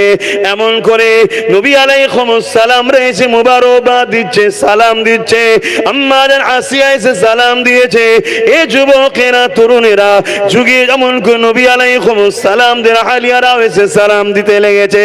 হযরতে মা মারিয়াম আলাইহিস সালাম, যিনি ঈসা আলাইহিস সালামের আম্মা জান, তিনি এসে আম্মা আমিনাকে সালাম দিয়েছে, মুবারকবাদ দিয়ে বলেছে, ও মা আমিনা, সাইয়্যিদুল মুরসালিনকে গর্ভে পেয়েছে। পৃথিবী কোটি কোটি মা এসেছে, আসবে, মা আমিনারে তোমার মতো মা দ্বিতীয় কেউ হয়নি আর হবে না, কেননা দুনিয়ার সুলতানকে তুমি তোমার কপালে পেয়েছো। এইভাবে প্রশংসা করতে লেগেছে। আম্মা আমিনা বলতে লেগেছে, আমি অবাক হয়ে গেলাম। রাত আস্তে আস্তে গভীর হতে লেগেছে, আমার বাচ্চা দুনিয়া আসার সময় হচ্ছে। আমি আমিনা দেখতে লাগলাম, আমার ঘরটা আলোয় আলোকিত হয়ে গেল। কোথা থেকে নূরে জ্যোতি আলো, আমি আমিনা দেখতে লেগেছি সুন্দরী সুন্দরী রমণী গায়েবী আমার ঘরে প্রবেশ করেছে। আমি আমিনা জিজ্ঞাসা করতে লাগলাম, মা আপনারা কারা? ওই রমণীরা বলতে লাগলো, আম্মা আমিনা, আমরা দুনিয়ার কোন নারী নয়, আল্লাহর নবী আসবে তার আম্মা সেবার জন্য আল্লাহর জান্নাত থেকে এসেছি, আমরা হলাম আল্লাহর জান্নাতি হো। যুবকেরা, তরুণেরা, আম্মা আমিনা বলতে লাগলে, আমি বড় অবাক হয়ে যেতে লাগলাম। আমার বাচ্চা আসার সময় হয়ে এসেছে। দুনিয়া অন্য নারীদের সন্তান থাকলে মায়ের পেটটা বড় হয়ে যায়, আমার গর্ভ কখনো বড় হয়নি। এবং দুনিয়ার মায়েদের ব্যথা যন্ত্রণা বাড়ে, ব্যথা যদি না হয় মা বড় পেরেশান হয়ে যায়, বাচ্চা মনে হয় বাঁচবে না, এই চিন্তা ডাক্তারও পড়ে যায়। কিন্তু আমার সময় এসে গেছে, কোনো ব্যথা যন্ত্রণা কোনো দিনের জন্য হয়নি। অন্যান্য মায়েরা সন্তানকে গর্ভে রাখলে মায়েদের বড় কষ্ট হয় চলাফেরা করতে, আম্মা আমিনা বলতে লেগেছে কোনো দিনের জন্য আমার দয়ার বাচ্চা আমি আমিনাকে কষ্ট কি বুঝতে দেয়নি। আমার বাচ্চা আসার সময় হয়ে গেল, আমি আপনি দুনিয়া জমিনে এসেছি, মায়েরা বলেছে আমার পুত্র সন্তান জন্ম হয়েছে, কন্যা হলে কন্যা সন্তান জন্ম হয়েছে। আম্মা আমিনা বলে, আমি আমিনা আমার গর্ভ থেকে দুনিয়ায় একটা নূর এসেছে। এ যুবকেরা, তুমি আমি যখন দুনিয়া এসেছি, তোমার নাভির সাথে আমার নাভির সাথে মায়ের নাভির কানেকশন ছিল। কারণ কি, মায়েদের মাসে মাসে যেটা হয় পিরিয়ড, ওটা বাচ্চাকে মায়ের নাভির সাথে দেওয়া হয়। এই জন্য মায়ের পিরিয়ড বন্ধ থাকে। মেডিকেল বলছে পিরিয়ড চললে বাচ্চা থাকতে পারে না, কিন্তু আমার রাসূলুল্লাহর নাভির সাথে আম্মা আমিনার নাভির কোনো কানেকশন ছিল না, মাসে মাসে পিরিয়ডও বন্ধ ছিল না। কেননা আমার রাসূল হলেন নূর এবং নবী হলেন পবিত্র করতে এসেছে দুনিয়াকে। ওই অপবিত্র রক্ত রাসূলের শরীরে আমার আল্লাহ পাক দেননি। এ নবীর উম্মতেরা, আম্মা আমিনা বলতে লেগেছে, আমার বাচ্চা দুনিয়া আসলো, আমার বাচ্চাকে যেই চাদরের উপরে রাখা হলো, রাখতে দেরি আমার বাচ্চা অপর হয়ে যে এমন করে হামা করিয়ে দিয়ে বৈঠকে যেমন নামাজে পড়ি ওই বৈঠকে বসে গিয়ে আমার বাচ্চা সিজদায় পড়ে গেল আল্লাহু আকবার বলে। আল্লাহ মহান, আল্লাহ মহান, আল্লাহ মহান।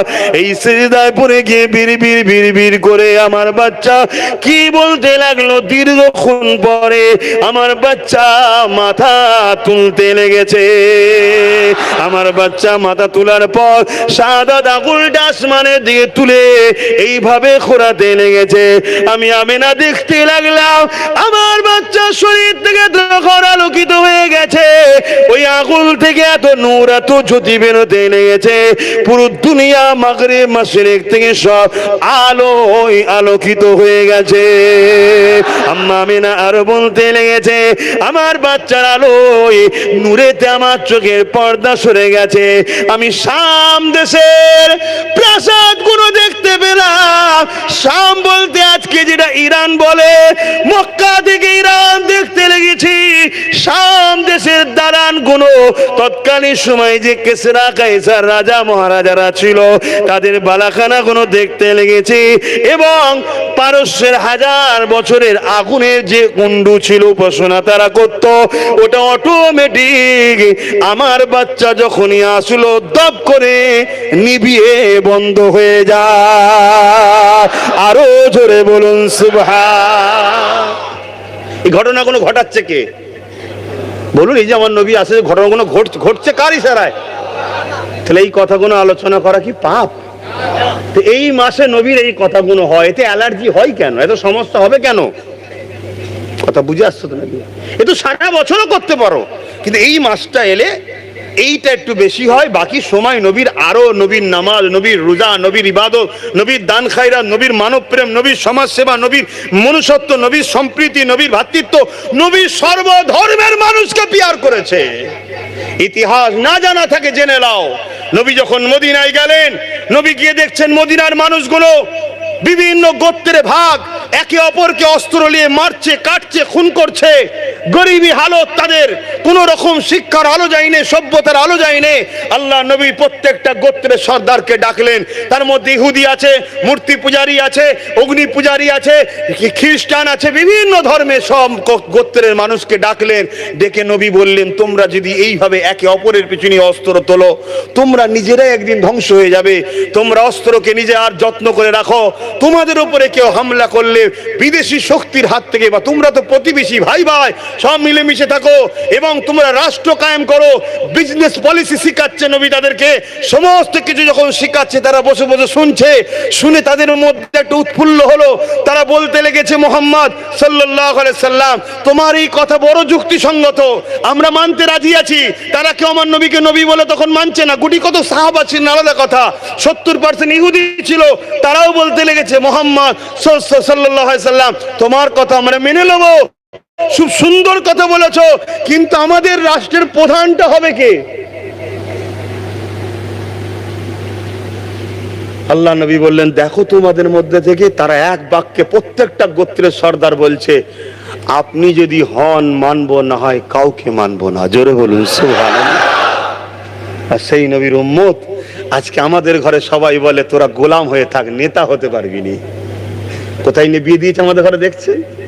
আর আমার নেতাকে ইহুদিরাও বলছে, আপনি যদি হন মানবো।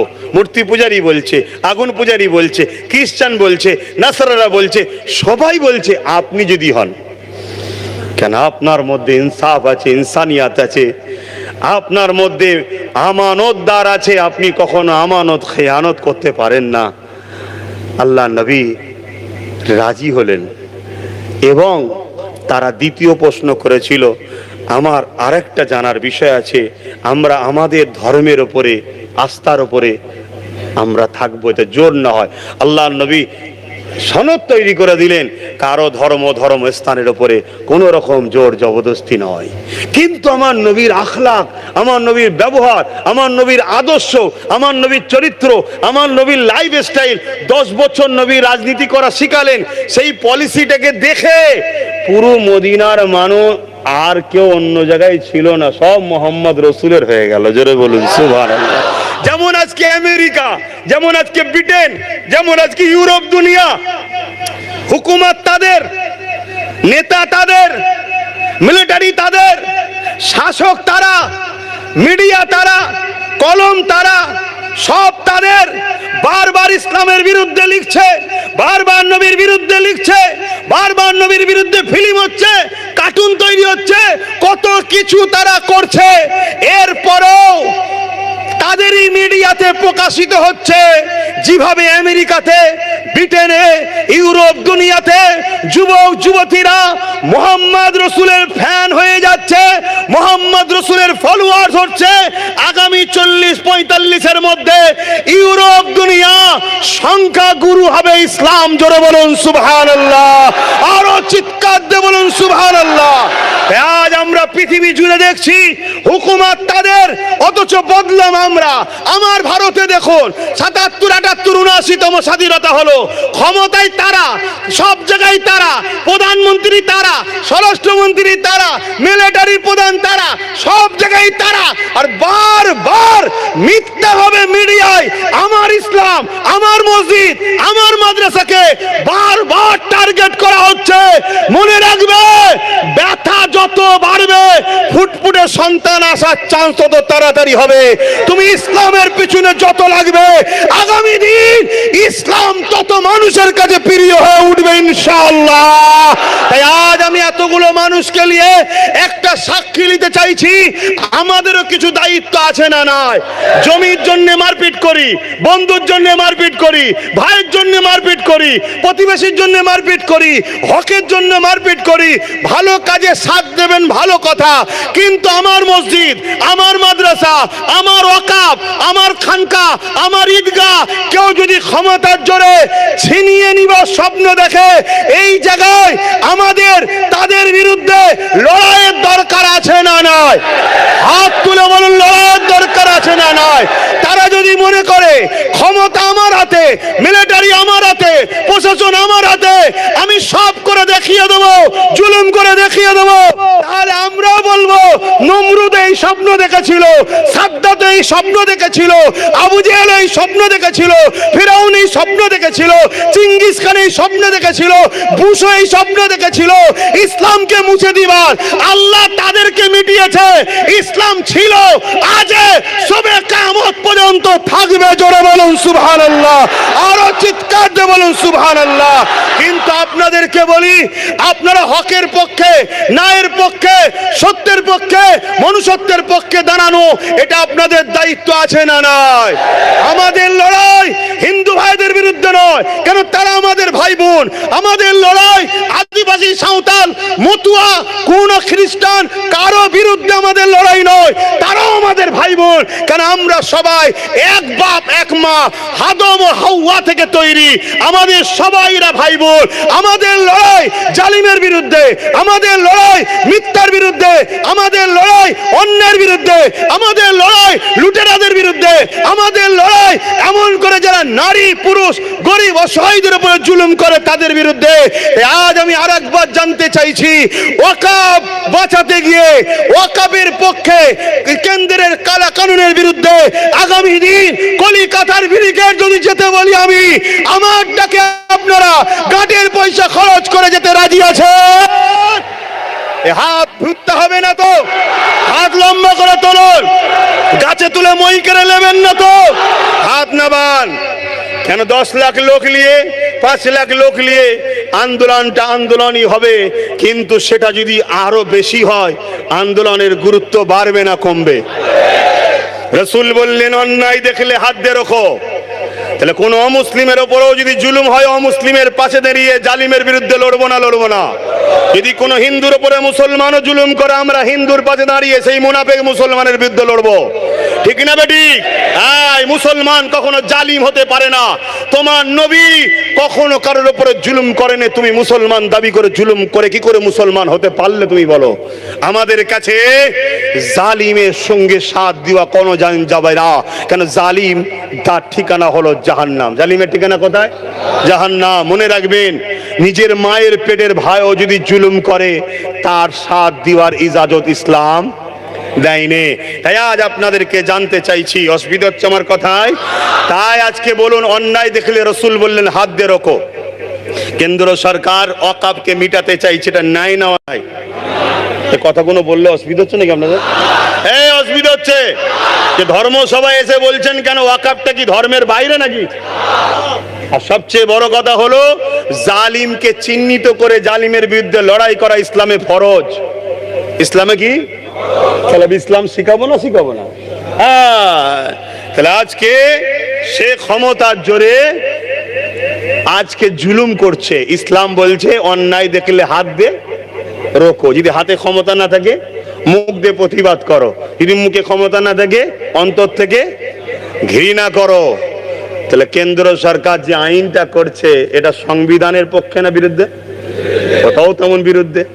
তাহলে দ্বিতীয় নম্বর, এটা জুলুম হচ্ছে, অন্যায় হচ্ছে, এর বিরুদ্ধে আপনাকে ক্ষমতা থাকলে হাত দিয়ে, হাতে যদি ক্ষমতা না থাকে মুখ দিয়ে, মুখ প্রতিবাদ, যদি মুখে ক্ষমতা না থাকে ঘৃণা করতে হবে। যদি তিনটের মধ্যে কোনোটা না থাকে, রসুল বলছে ঈমান আজরে বলেন নেই। চলে আসুন, চলে আসুন। তাহলে কেন্দ্র সরকারের এই কালা কানুন আমরা মানছি না, এর বিরুদ্ধে লড়াই চলবে। তবে 8-9 বছর ধরে ওয়াকফ বাঁচাও চিল্লাচ্ছি না চিল্লাইনি? হ্যাঁ, আমার পিছনে অনেক আলেম উলামা ভাইয়েরা লেগেছিল। যাক, কিছুটা হলো আজকে তারা ভুল বুঝতে পেরেছে, পরিবর্তন হয়েছে, আলহামদুলিল্লাহ। মানুষ মাত্র ভুল হয়। এখনো যেসব উলামা ভাইয়েরা, ইমাম ভাইয়েরা চুপচাপ আছেন, মুখ খুলছেন না, আমি দোয়া করি আল্লাহ আপনাদের ঘরে সদ্বুদ্ধি দিক, হেদায়েত করেন, ফিরে আসেন, মুখ খোলেন। সবাই মিলে মুখ খুললে জুলুম কজনের ওপরে করবে? আর একজন মুখ খুললে তাকে টার্গেট করবে। আর 1,00,000 জন মুখ খুললে কজনের মুখে হাত দেবে? ঠিক না বেঠিক গো? তাই সবার উচিত, আর আপনাদেরও উচিত, যারা হক কথা বলেন না তাদের পাশে সাথ না দেওয়াই দরকার। তাহলে এই আন্দোলন হবে না? হবে না? কিন্তু কেউ যদি আন্দোলন করে আর যদি তার বিরুদ্ধে শাসক, যদি রাজ্য শাসক যদি বিরোধী করে, আমি আমার মসজিদের কথা বলবো, মাদ্রাসা বাঁচার কথা বলবো, কবরস্থানের কথা বলবো, ঈদগার কথা বলবো, আর রাজ্য শাসক যদি বলে বলতে দেবো না, এটা নাই করছে না অন্যায় করছে? জোরে বলুন। তাহলে অন্যায়ের বিরুদ্ধে হাত দিয়ে লড়তে হবে না? হবে না? তাহলে ওর বিরুদ্ধে যেমন হাত দিয়ে লড়তে হবে, এর বিরুদ্ধে লড়তে হবে না? হবে না? ওর বিরুদ্ধে মুখ দিয়ে প্রতিবাদ, এর বিরুদ্ধে প্রতিবাদ করতে হবে না? হবে না? ওকে যদি ঘৃণা করে একেও ঘৃণা করতে হবে না? হবে না? যদি না করতে পারো, রসুলের ভাষায় ঈমান নাই, তেল কেটে যাবে কবরে ঢুকলে। কত নেতা হাজী সাহেব মারা গেছে, সবাই তো আহা হাজী সাহেব মারা গেছে রে, কবর খুলে দেখে যা একটা কুকুর পড়ে আছে। এত বড় চ্যালেঞ্জ দিয়ে কথা বলে যাচ্ছি, মোহাম্মদ রসুলের গোলাম বলছি, তুই দেখছিস হাজী, কিন্তু রসুলের হাদিস অনুযায়ী ও পাক্কা দিনের দুশ্মন, গাদ্দার, মুনাফেক ছিল। শুনছেন না শোনেন নে? কাবা তওয়াফ করলি যদি হব হয়ে যায়, আবু জেহেল কাবা তওয়াফ করে না? এই আবু জেহেলের হাতেও তো কাবা চাবি ছিল, আবু জেহেলের মুখেও তো দাঁড়ি ছিল। আবু জেহেল যখন ঘোড়ার পিঠে চেপে যেত, দুদিকে দাঁড়ি উঠতো, পাগড়ি ছিল, কি করবেন? আব্দুল্লাহ ইবনে উবাই নাম শুনেছেন? নবীর হাতে হাত দিয়েছে, নবীর পিছনে নামাজ পড়েছে, নবীর সঙ্গে জিহাদে গেছে, নবীর সঙ্গে হজ করেছে, নবীর সাথে রোজা রেখেছে, নবীর মজলিসে বসে হজ শুনেছে। কোরআন তাকে বলছে মুনাফিক, কোরআন ঘোষিত সে জাহান্নামী। শুনছেন তো নাকি? হ্যাঁ, অতএব খুব ঠান্ডা মাথায় আমার কম হন, আমি বুঝাচ্ছি।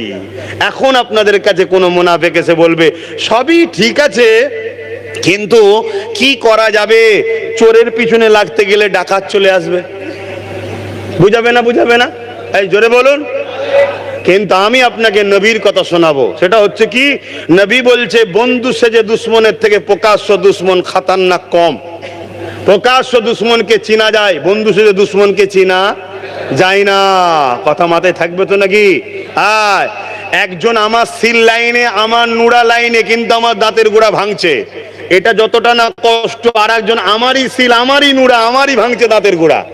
আমার এতেই তুমি ক্ষমতায় আসবে, সবার বেলায় তোমার কাছে পয়সা থাকে, সবার বেলায় তোমার কাছে দরদ থাকে, সবাই তোমার পুলিশকে গাল দিলে জামায় খাতির করো, আর আমি যখন আমার মসজিদ, মাদ্রাসা, কবরস্থান নিয়ে বলতে যাই, তোমার বুকে ব্যথা হয় কেন?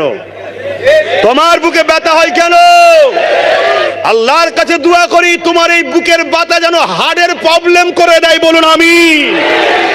তোর বুকে খোদার গজব, বলুন আল্লাহুম্মা আমিন। শয়তান, তোর এত বড় সাহস, তুই আমাদের উপরে জুলুম করছিস, হ্যাঁ, পাওয়ার দেখাচ্ছিস।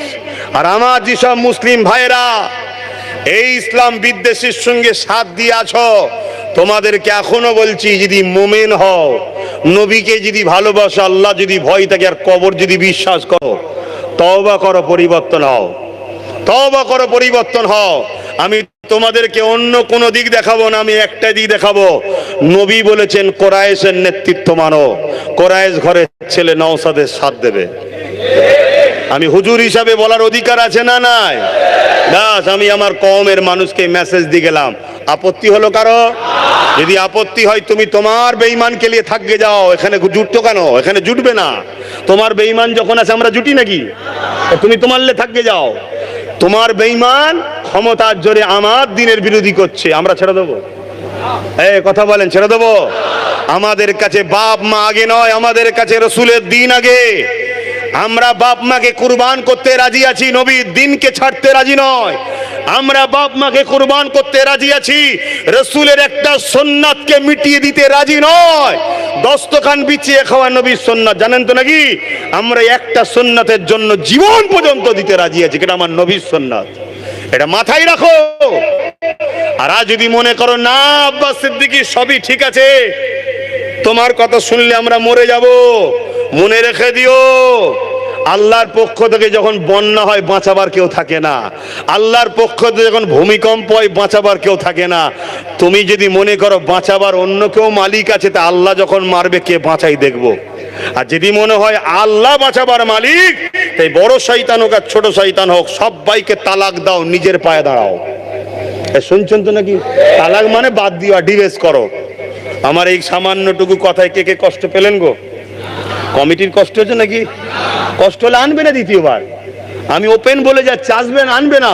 আমি পেটের জন্য জলসা করি না, আমার জলসা করতে ভাল লাগে না, আমার জলসা করতে ভাল লাগে না, অনেক কষ্টের কাজ। আমি পেটের জন্য জলসা করি না, আমি জলসা করি কিয়ামতের দিনে যদি আল্লাহ আমাকে নবীর গোলাম হিসেবে নাজাত দেয়, আশাই জলসা করি। এবার প্রশ্ন হতে পারে, তাহলে আপনি পারিশ্রমিক নেন কেন? পারিশ্রমিক লি বলে জুম্মায় তবু দুটো ডাল ভাত দিতে পারি, পারিশ্রমিক যখনই যাও দুটো ডাল ভাত, যে কোনো জলসায় গেলে ডাল ভাত দিতে পারি। পারিশ্রমিক লি বলে তাই তো আজকে নলেজ সিটিটা তবু অনেকটা হলো আগাচ্ছে। তোমরা কি দাও সে আল্লাহ জানে, আর তোমরাই ভালো জানো। কথা মাথায় ঢুকেছে? হ্যাঁ, তোমার মিষ্টি ঘুরিয়ে তোমাকেই দিই আমি। কুটুম বাড়ি গেলে মিষ্টি নিয়ে জানতো নাকি? হ্যাঁ, খেতে বসে দিচ্ছে, এটা আমি নিয়ে এসেছিলাম তো। তা তোমার জিনিস তোমাকেই ঘুরিয়ে দিই আমি, কিন্তু মেহনত করি তার বিনিময়ে লি। তোমার দয়াই নয়, তোমার দয়াই নয়। তুমি যেন মনে করি না আমি দিই হুজুরের চলে, না না না না না, আমি মেহনত করি, সেই মেহনতের পারিশ্রম তোমার থেকে লি, সেই মেহনতের পারিশ্রম তোমার থেকে নিয়ে আবার তোমার পিছনেই খরচ আল্লাহ করায়। হ্যাঁ, আমারও আল্লাহর সংসার চালায়, এটা আমার রুজির বাহানা। রেজেকের মালিক কে? হ্যাঁ, এটা বাহানা। তো যাক, আমি সংক্ষেপ করব, আপনাদেরকে অনেকটা কষ্ট দিয়ে ফেললাম তো নাকি? কিছু কথা ভুল বললাম ইসলামের বিরুদ্ধে, আল্লাহর বিরুদ্ধে, নবীর বিরুদ্ধে। বাকি কার কি হয়েছে দেখার তো দরকার নেই, ও দেখা দরকার আছে? তাহলে আবার সমস্যা কোথায়? সকলে একটু দাঁড়িয়ে সালাম দেবেন না বসে? হে নবী,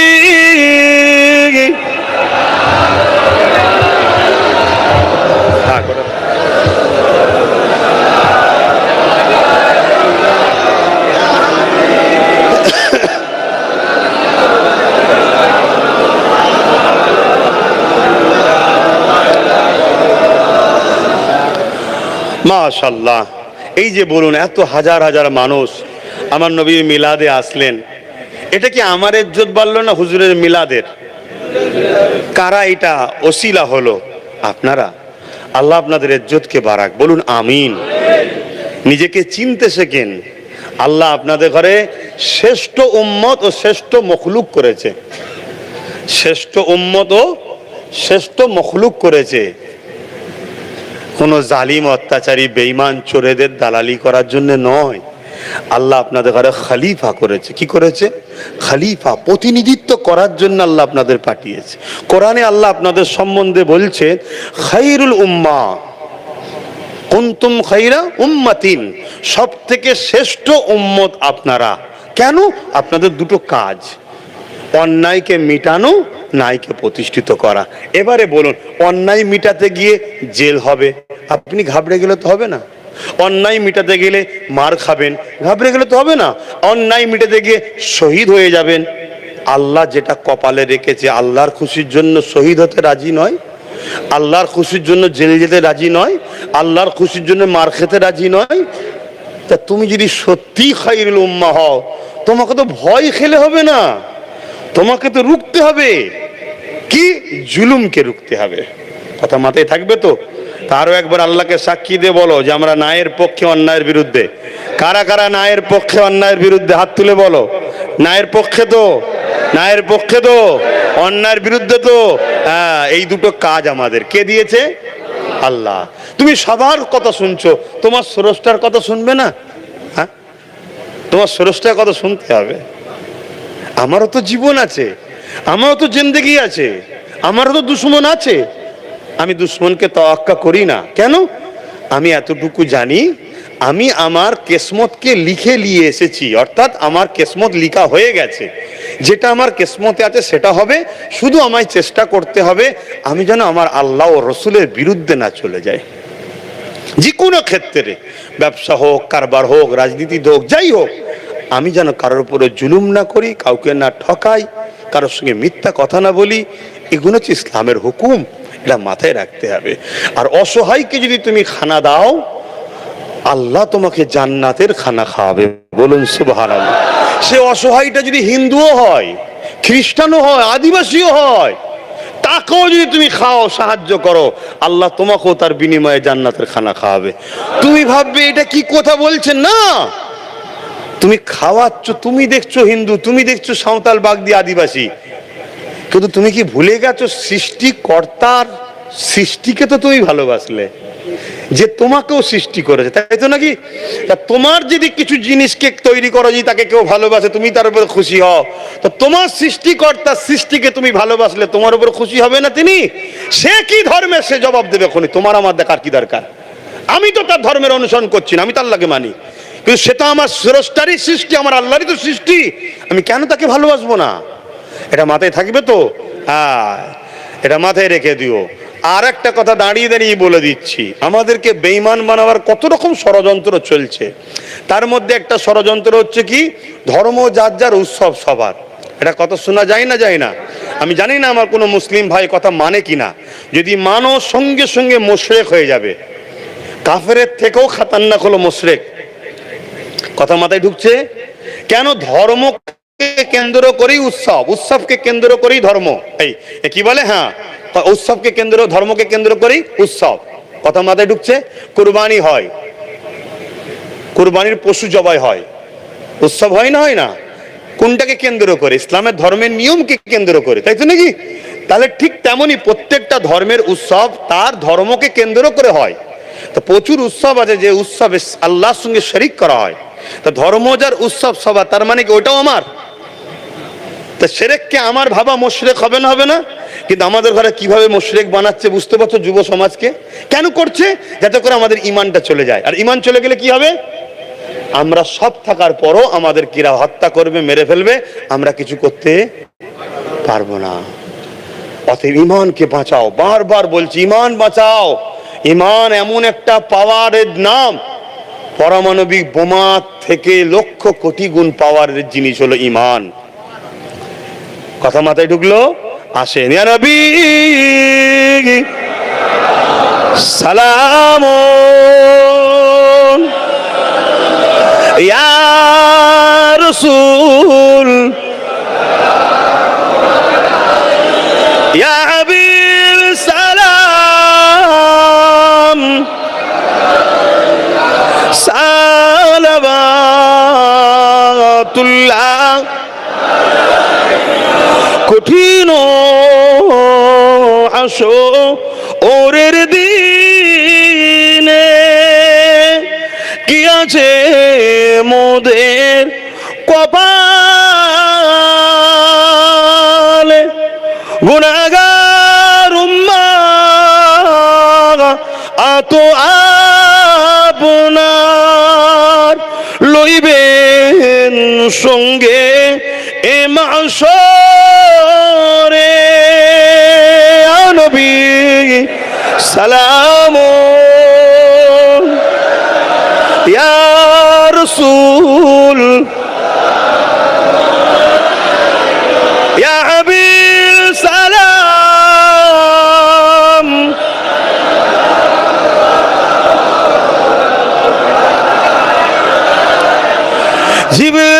জিবরাইল দিলে এ যে আওয়াজ খুলে দাও আসমানের দুয়ার এসেছেন নবী ঈদের সরদার করিতে আল্লাহ আরো দিদার নবী সালাম ইয়া রাসূল সালাম ইয়া হাবিব সালাম সালাম। একটু ছোট করে দোয়া হবে, সকলে গিয়ে গিয়ে বসুন। বালাগাল উলা বিকামালিহি কাসাবাত তুজা বিজামালিহি হাসানাত জামিউ সালিহি। বাপজান আমার এক্ষুনি দোয়া করব। বিসমিল্লাহ শরীফের সঙ্গে দরুদ শরীফ সূরা ফাতিহা ইখলাস শরীফ, এর বিচখানে একটা ছোট্ট কাজ আছে, ছোট্ট একটা কাজ আছে। সে কাজ হলো এটাই, নেকি কিনার দরকার আছে না নাই? কি গো, ঘর বাড়ি করি, ইনকাম করি, এসি টেসি লাগাই, সব একটু আরামের জন্য, তাই তো নাকি? একটু নেকি কিনার দরকার আছে না নাই? প্রত্যেকে পকেটে হাত দেন, ছেলেরা যাচ্ছে, কেউ খালি হাতে ফিরাবেন না। কারো যদি পকেটে না থাকে তার জন্য মাপ, বাকি যার যা খুশি একটু শরীক হন এই মাহফিলের জন্য। আমার হুজুরের মাহফিল হচ্ছে, হবে, আপনারা খুশি নয়? আমার কোনো কথাই বেজার হলেন? একটু জোরে বলেন, বেজার হয়েছেন নাকি? তাহলে দেন, যার যা খুশি দেন। 12 শতক ঈদগার জন্য একজন জায়গা দান করেছে, আল্লাহ কবুল করেন। 8 খতম কোরআন শরীফ আছে, 80,000 কলেমা আল্লাহ কবুল করেন। দাও না, চাদরে দাও, আল্লাহ কবুল করে, আল্লাহ জান্নাতি করেন। ছেলেরা যাচ্ছে, একটু বেশি করে দাও। এখন আমি দিতে দিতে দুটো কথা শোনো। অনেকদিন আগে আপনাদের এই পৃথিবী স্কুলে একবার এসেছিলাম, মনে পড়ছে কি? আগামী দিন যদি ওয়াকাফকে কেন্দ্র করে পৃথিবীতেও একটা জনসভা করি, খবর পেলে একটু যাবেন তো নাকি? হ্যাঁ, আর এলাকায় হয়ে গেছে বলে আর কলকাতায় যেতে হবে না এই মন মানসিকতা নাই তো। কেন, মনে রাখবেন, 10 জন মিলে চিল্লাচ্ছে আর 10 লাখ লোক চিল্লাচ্ছে, দুটো চিল্লানো এক না আলাদা? জোরে বলুন। যদি আমাদের এই আওয়াজ দিল্লি কাঁপিয়ে দেয়, আর যদি আইনটা বাতিল হয়ে যায়, আমার তো ঈমান বলছে জিন্দেগিতে কোনো ভালো কাজ আর করেছি কি জানি না, এর বিনিময়েও জান্নাত যেতে পারি। জোরে বলুন সুবহানাল্লাহ। কথা মাথায় ঢুকছে? তাহলে কলিকাতার এই ডাকটা আমি বর্ষা কেটে গেলে আমি তো মনে করছি, আমি সব জায়গায় হাত তুলে সাক্ষী নিচ্ছি। কেন, একটু দেখার দরকার তো নাকি গো? 2-4টে লোকলে হই হই করে তার লাভ নেই। সবাই মিলে যাবেন তো নাকি? মসজিদ আমার একা না সবার, ওয়াকাফ আমার একা না সবার। এর পাশাপাশি দেশকে নিয়েও আন্দোলন হবে, মানে অর্থাৎ দেশের ভৌগোলিক পরিস্থিতিকে কিতলিয়েও সামনে রেখে আন্দোলন হবে বহুমুখী। তো সেই জায়গায় আমাদের সবার যাওয়া দরকার আছে না নাই? আপনারা দেখা দেখি হাত তুলছেন না তো? আরো একবার দিল থেকে বলুন, খবর পেলে, আব্বাস সিদ্দিকী ডাকলে, ভাইজানের ডাকে, আমার বাবা আমার ভাইরা কারা সাথ দিতে রাজি আছে, আর একবার হাত তুলে দেখাও। হাতটা লম্বা করে তোলো, আল্লাহ কবুল করে। বোন আল্লাহুম্মা আমিন। ঠকিয়ে দিবে না, এতে আমার কিছু হবে না, নিজেদের ক্ষতি হবে। কথা বুঝে আসছে? তো যাক, এখন তেলাওয়াত করুন, দোয়া চাওয়া হবে। আল্লাহ আমাদের সকলের আশা বসাকে কবুল করুন। আমার নবীর মিলাদের মাস চলছে, আগমনের মাস। মিলাদের মাস মানে আগমনের মাস। 570 খ্রিস্টাব্দে 12 রবিউল আউয়ালে নবী আমার তাশরিফ নিয়ে এসেছিলেন। সেই মাস চলছে। আগামী শুক্রবার 12 রবিউল আউয়াল শরীফ, এবারে একসাথে দুটো ঈদ, এক শুক্রবার ঈদ, আবার 12 রবিউল আউয়ালের দিন ঈদ। জোরে বলুন সুবহানাল্লাহ। প্রতিটা বাড়িতে ছোট ছোট হলো নিজে মিলাদ করবেন ছেলেপুলেদের নিয়ে। এই যে ওয়াজ শুনছেন না, এটাই বলবেন বাংলাতে, বলে আল্লাহ আল্লাহ আমি কিছু জানিনি, আপনার হাবিবের আলোচনা করলাম, আমার বাড়িতে রহমত দেন। জোরে বলুন সুবহানাল্লাহ। বাস দোয়া শেষ। একটু মিষ্টি কিনলেন বা একটু বিরিয়ানি টিরিয়ানি করলেন, করে নিজেরা খেলিলেন, নিজেরাই খাবেন, অত নেকি হবে। জোরে বলুন সুবহানাল্লাহ।